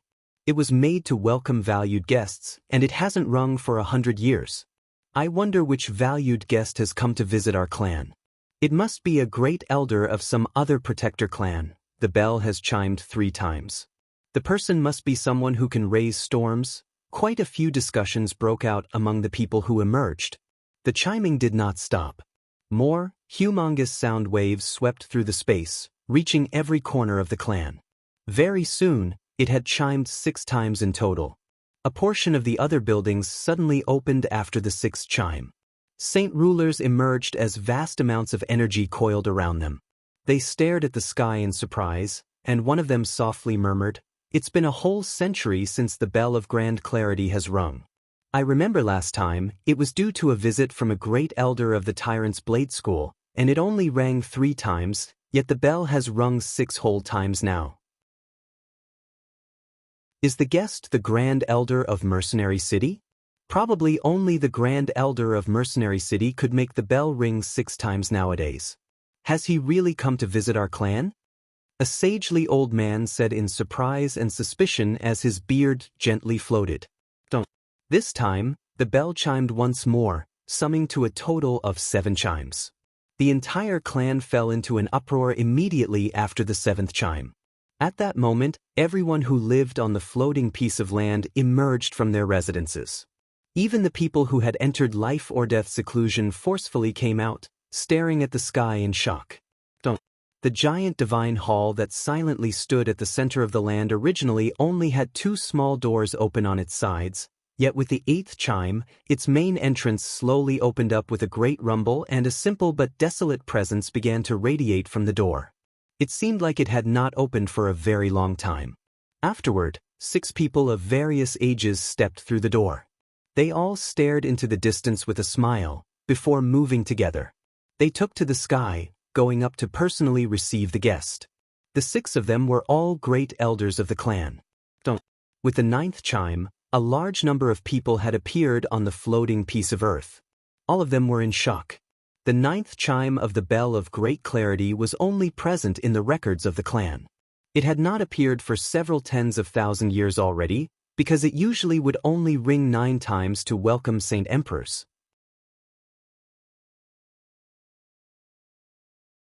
Chapter 1082, Making Trouble After the 9th chime, Jian Qin had arrived near the floating piece of earth with Changyang Zhu Yunxiao. The 6 great elders of the Changyang clan stood in a row before them, smiling as they personally welcomed Jian Qin. In order to welcome Jian Qin, the Changyang clan had shown their sincerity. Not only did they chime the bell of grand clarity 9 times, even all the great elders of the clan had been mobilized. Only Saint Emperors could enjoy something like this. Our most outstanding genius in all of history has finally returned. Changyang Xiangtian, I, Changyang Qin Yun, welcome you on behalf of all the clansmen. A merry but sagely old man chuckled at Jian Qin among the 6. He was extremely joyful. Changyang Qin Yun was the most senior member of the Qing branch, as well as the most powerful person in the entire clan.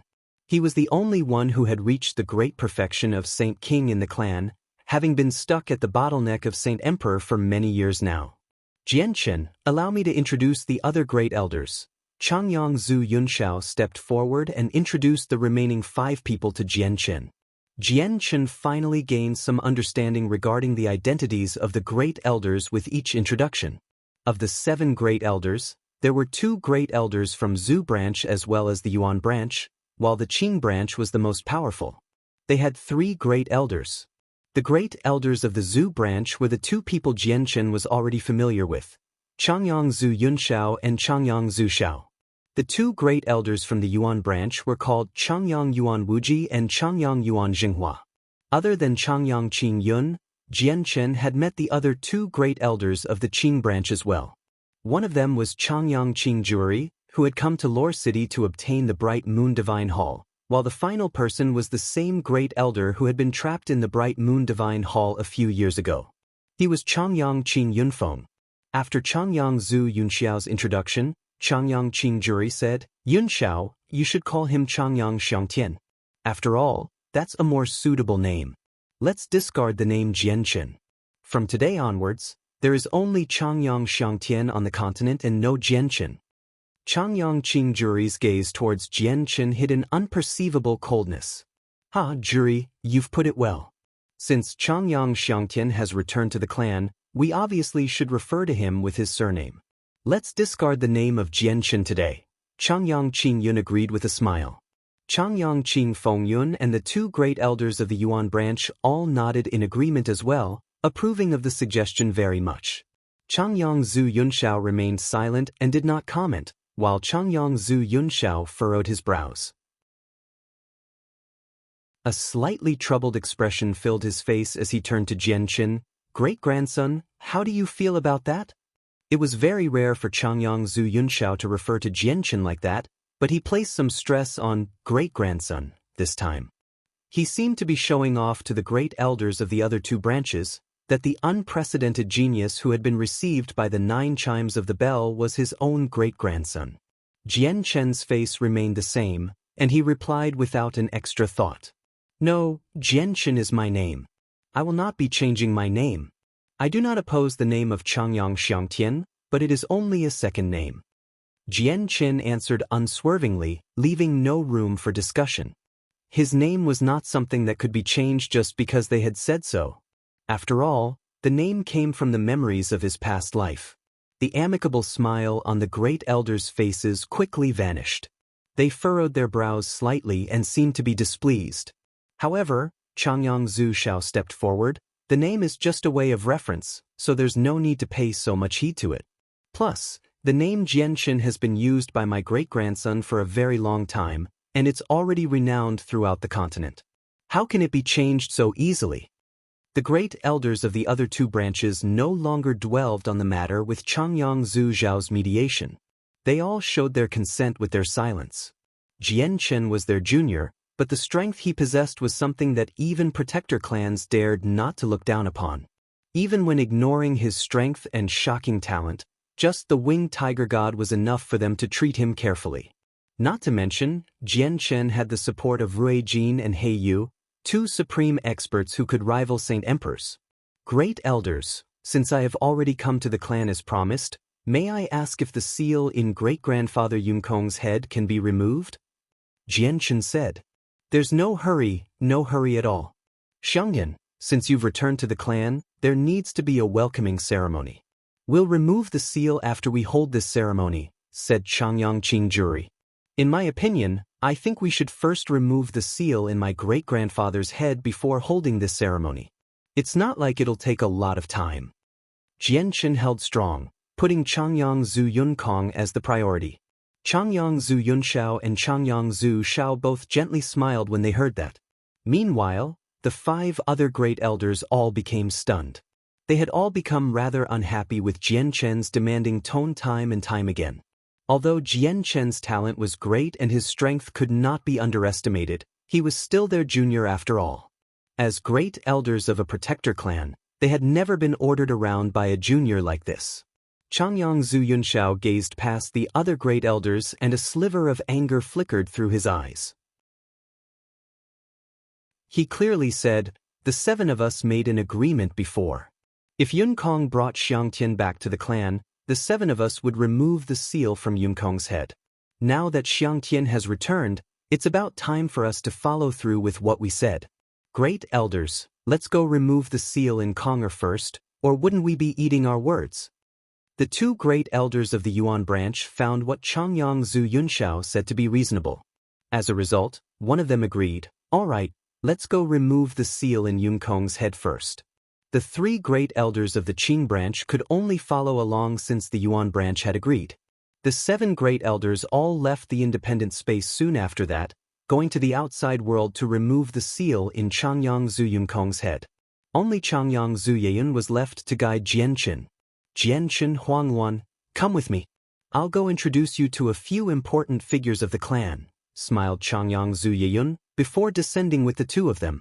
They landed on the floating piece of earth below. As soon as Jianqin touched the ground, he was surrounded by a large group of people from all directions. Soon, they were surrounded by crowds of people as all of them curiously observed the unfamiliar Jianqin and Huang Luan. They were suspicious. I only recognize great-grandmother Yeyun among the 3 of them. Who are the other 2? Are the male and female standing beside Yeyun the people who were welcomed with the 9 chimes?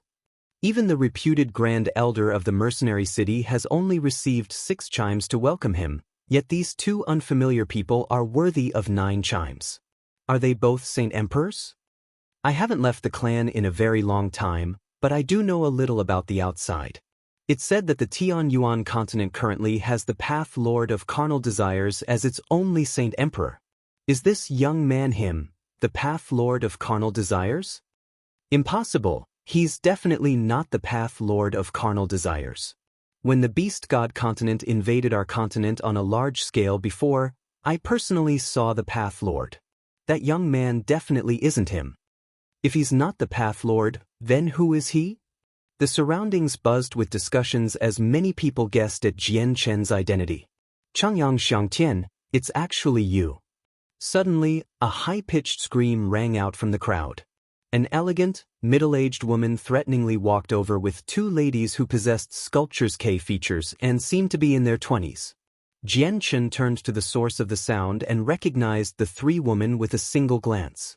They were the people who had gone with Changyang Qingjuri to Lore City in attempt to obtain the Bright Moon Divine Hall. The three women paid no attention to everyone's surprised gazes. They walked up to Jian Chen. She put her hands on her hips as she said in a snobbish manner, "And who did I think it was?" So it's the junior, Changyang Xiangtian, who has no regard for his seniors. Changyang Xiangtian, I never thought that you would be so rude and enter our protector clan in such an arrogant fashion. You sure have surprised me. Changyang Zhu Yeyun's face immediately sank when she heard that. She became furious, while even Jian Chen's face sank as well. Huang Luan furrowed her brows and frowned. She also seemed unhappy. Ling Shuang, do you recognize this brother? Who is he? From behind, a hunchbacked old man asked with a husky voice. The middle-aged woman treated the old man with a lot of respect.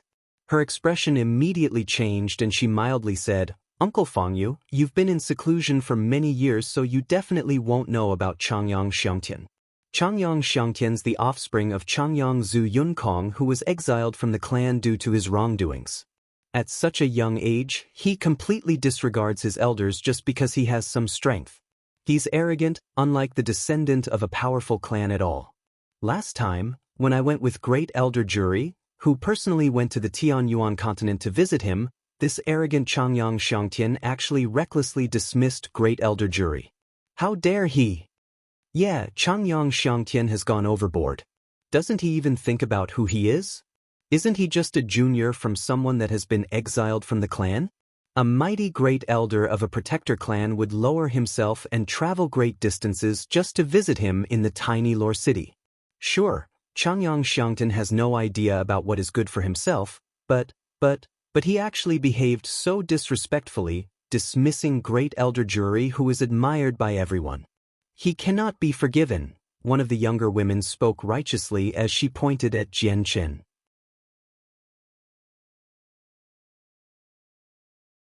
Chapter 1083, Patience wearing thin. Everyone in the surroundings immediately gained an understanding of Jian Chen, and their gazes toward him all underwent some changes. I never thought that Changyang Xiangtian was actually like that. He doesn't even respect his elders. How dare he disrespect his elders? He even dared to dismiss Great Elder Juri. He cannot be forgiven. I really do wonder how such a disrespectful and immoral person can enter our protector clan. He was even personally welcomed by the great elders and received the 9 chimes of the Bell of Grand Clarity. In my opinion, Changyang Xiangtian probably has some powerful person supporting him, which is why he's able to act so unrestrained. The 9 chimes earlier were probably not for Changyang Xiangtian, but the person behind him in my opinion. Soft discussions appeared in the surroundings. All the clansmen began to point at Jian Chen after hearing the middle-aged woman's explanation and behaved as if they did not welcome him at all. There were even some people who looked at Jian Chen with hostility. Changyang Zhu Yeyun cracked very soon after listening to the discussion regarding Jian Chen. She called out, "All of you shut up.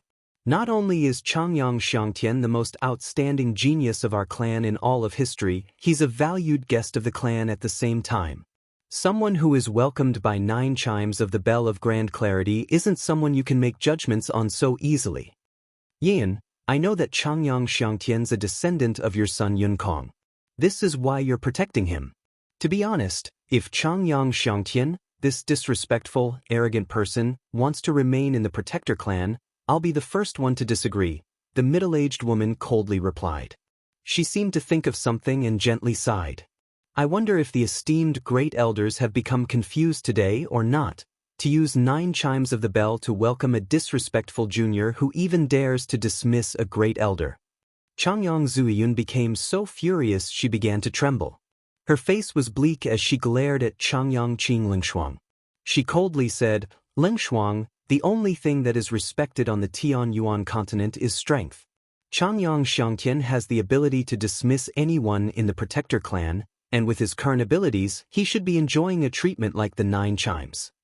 Yun, don't bring up the matters of the Tian Yuan continent.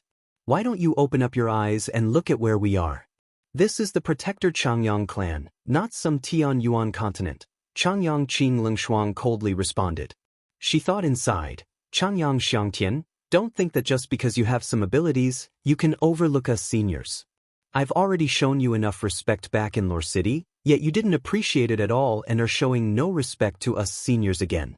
It's not my fault if that's the case." I know you're very strong, but the Protector clan is not a place where you can act without restraint." Jian Chen calmly stood with his arms crossed. He stared nonchalantly at Changyang Qing Lingshuang and said, "You're Changyang Qing Lingshuang, right?" Jian Chen's voice was rather icy, and it possessed no emotion whatsoever. However, what he said was a great provocation and was without a doubt scornful in Changyang Qing Lingshuang's ears. She immediately became enraged as she screamed, "Changyang Xiangtian, you disrespectful descendant. How dare you refer to me by my name? Are all the seniors of the clan nothing in your eyes?" Changyang Qing Lingshuang looked around at the crowd as anger filled her face. She continued, "Look, everyone, just which rule of the clan has Changyang Xiangtian broken already?" As soon as Changyang Qing Lingshuang finished talking, she became surprised. In that moment, she felt like the surrounding temperature had plummeted, as if she had been thrown into a cavern of ice. Her feet and hands immediately grew cold. The next moment, a suffocating feeling suddenly appeared. Her neck had already been tightly grasped by Jian Chen's hands, preventing her from breathing. Her face immediately became rather pale. The unpleasant sound of choking came from her throat. She had lost her ability of speech now that her neck was being tightly grasped. She felt astounded inside as she gave Jian Chen a death glare with her wide eyes. She struggled to believe just how bold Jian Chen was, to move against her even in the Protector clan. Jian Chen tightly grasped her neck as the powerful grip of his right hand crushed her neck forcefully. Without showing any mercy just because she was female, he said, "Changyang Qing Lingshuang, do you really think that I won't do anything to you just because we're in the Protector clan right now? I can kill you even here." Everyone fell silent at that moment. They all stared at Jian Chen in shock as disbelief flooded their face. No one had ever thought that Jian Chen would actually be so reckless, conducting such a treacherous action before everyone as a junior. Release Auntie Lingshuang. At this moment, the 2 women who always followed Changyang Qing Lingshuang finally returned to their senses. Without any fear, they drew their saint weapons and stabbed at Jian Chen as hard as they could. A sharp light flickered through Jian Chen's eyes and the surrounding space froze in that instance. He used his abilities as a saint ruler to forcefully immobilize the 2 women. Bang! The next moment, the frozen space violently shook before suddenly shattering. The 2 women both flew back after vomiting a mouthful of blood. They were heavily injured and were caught by 2 old men in the end. The 2 old men were both saint rulers. After quickly checking over the 2 women, their expressions changed, and they furiously yelled at Jian Chen, "How dare you, Changyang Xiangtian? How dare you act so recklessly and injure people from the Protector clan? Everyone, let's capture this arrogant bastard." The 2 old men charged at Jian Chen. Powerful presences radiated from every part of them. They had no intentions of holding back. Several other saint rulers in the crowd also became furious and charged at Jian Chen. Just as a wrinkly old man wanted to charge up to teach Jian Chen a solid lesson, he was suddenly stopped by a middle-aged man. The old man could not help but call out furiously, "What are you stopping me for? Move, I want to teach that disrespectful junior a solid lesson." "Old man, it's best if you don't take part. That junior's something else. We can't afford to provoke him." The middle-aged man used a communication technique as he stared at Jian Chen in deep fear. Similar occurrences happened elsewhere. Throughout various parts of the crowd, a few other people who wanted to teach Jian Chen a lesson were stopped by their good friends. There were still some people who knew things about Jian Chen in the Protector clan. There were not many of them, but everyone who did understand Jian Chen's abilities helped out their friends. Even though a few saint rulers were stopped by their companions, 5 saint rulers, who didn't understand the depth of Jian Chen's abilities, angrily charged at him. They reached for Jian Chen with their powerful hands, trying to capture him. Meanwhile, the 2 old men who had caught the ladies had drawn their saint weapons. Energy rippled from the weapons as one of them stabbed at Jian Chen. The other one chopped at Jian Chen's arm that was mercilessly holding Changyang Qing Lengshuang by the throat. He wanted to sever Jian Chen's entire right arm. Even though Jian Chen faced the attacks from 5 saint rulers at the same time, he did not panic at all. He remained composed, except his gaze became colder. It turned into a glare. "You want to harm me, mere saint rulers? You overestimate yourselves," Jian Chen growled. His voice was clearly heard by everyone. A few people who did not know who Jian Chen was felt shocked when they heard his cold and arrogant words. They all thought that Jian Chen was extremely arrogant inside, where he even looked down on saint rulers and even provoked them by labeling them as overestimating their own abilities. Jian Chen's grasp on Changyang Qing Lengshuang's neck remained tight, while his empty hand curled into a fist. Without even looking at the 5 saint rulers, he threw a punch at the saint weapon that chopped toward his arm. Jian Chen's punch possessed unbelievable speed. The instant it began moving, it temporarily disappeared.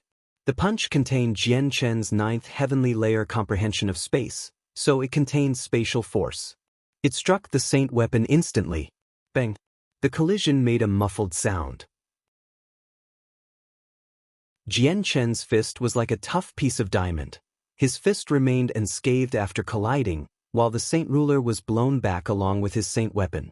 In the middle of the air, there was the sounds of bones breaking, and his right arm slumped down, powerless. The bones in his arm had been shattered by Jian Chen's punch. Jian Chen's body was tough enough to endure a full-powered attack from a saint ruler's saint weapon, and not only did he come out unscathed, he had even knocked the opponent away with a single punch. Jian Chen did not hesitate after that. He continued with another punch, striking the second old man with his saint weapon. He, too, was knocked away with his saint weapon, ending up just like the first old man. His arm was shattered as well. Against mere saint rulers, Jian Chen had no need to use his sword since it would be going overboard. Just his bare hands were enough, and he would create a deterrence by just using his hands. At this moment, 3 other old men arrived beside Jian Chen. 6 powerful hands locked onto Jian Chen's joints on all his limbs, and they pulled at the same time. The old men wanted to dislocate Jian Chen's limbs.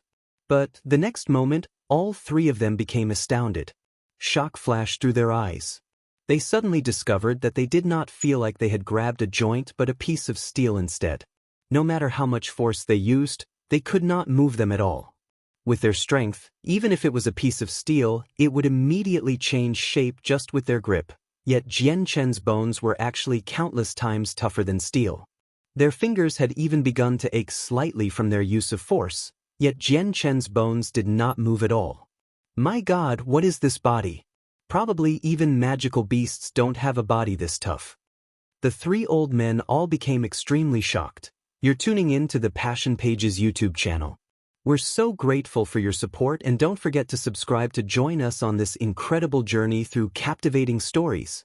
Your generosity through donations truly makes a world of difference, as it's the primary source of revenue that allows me to expand and enhance this channel for you. Thank you from the bottom of my heart for being a part of this adventure.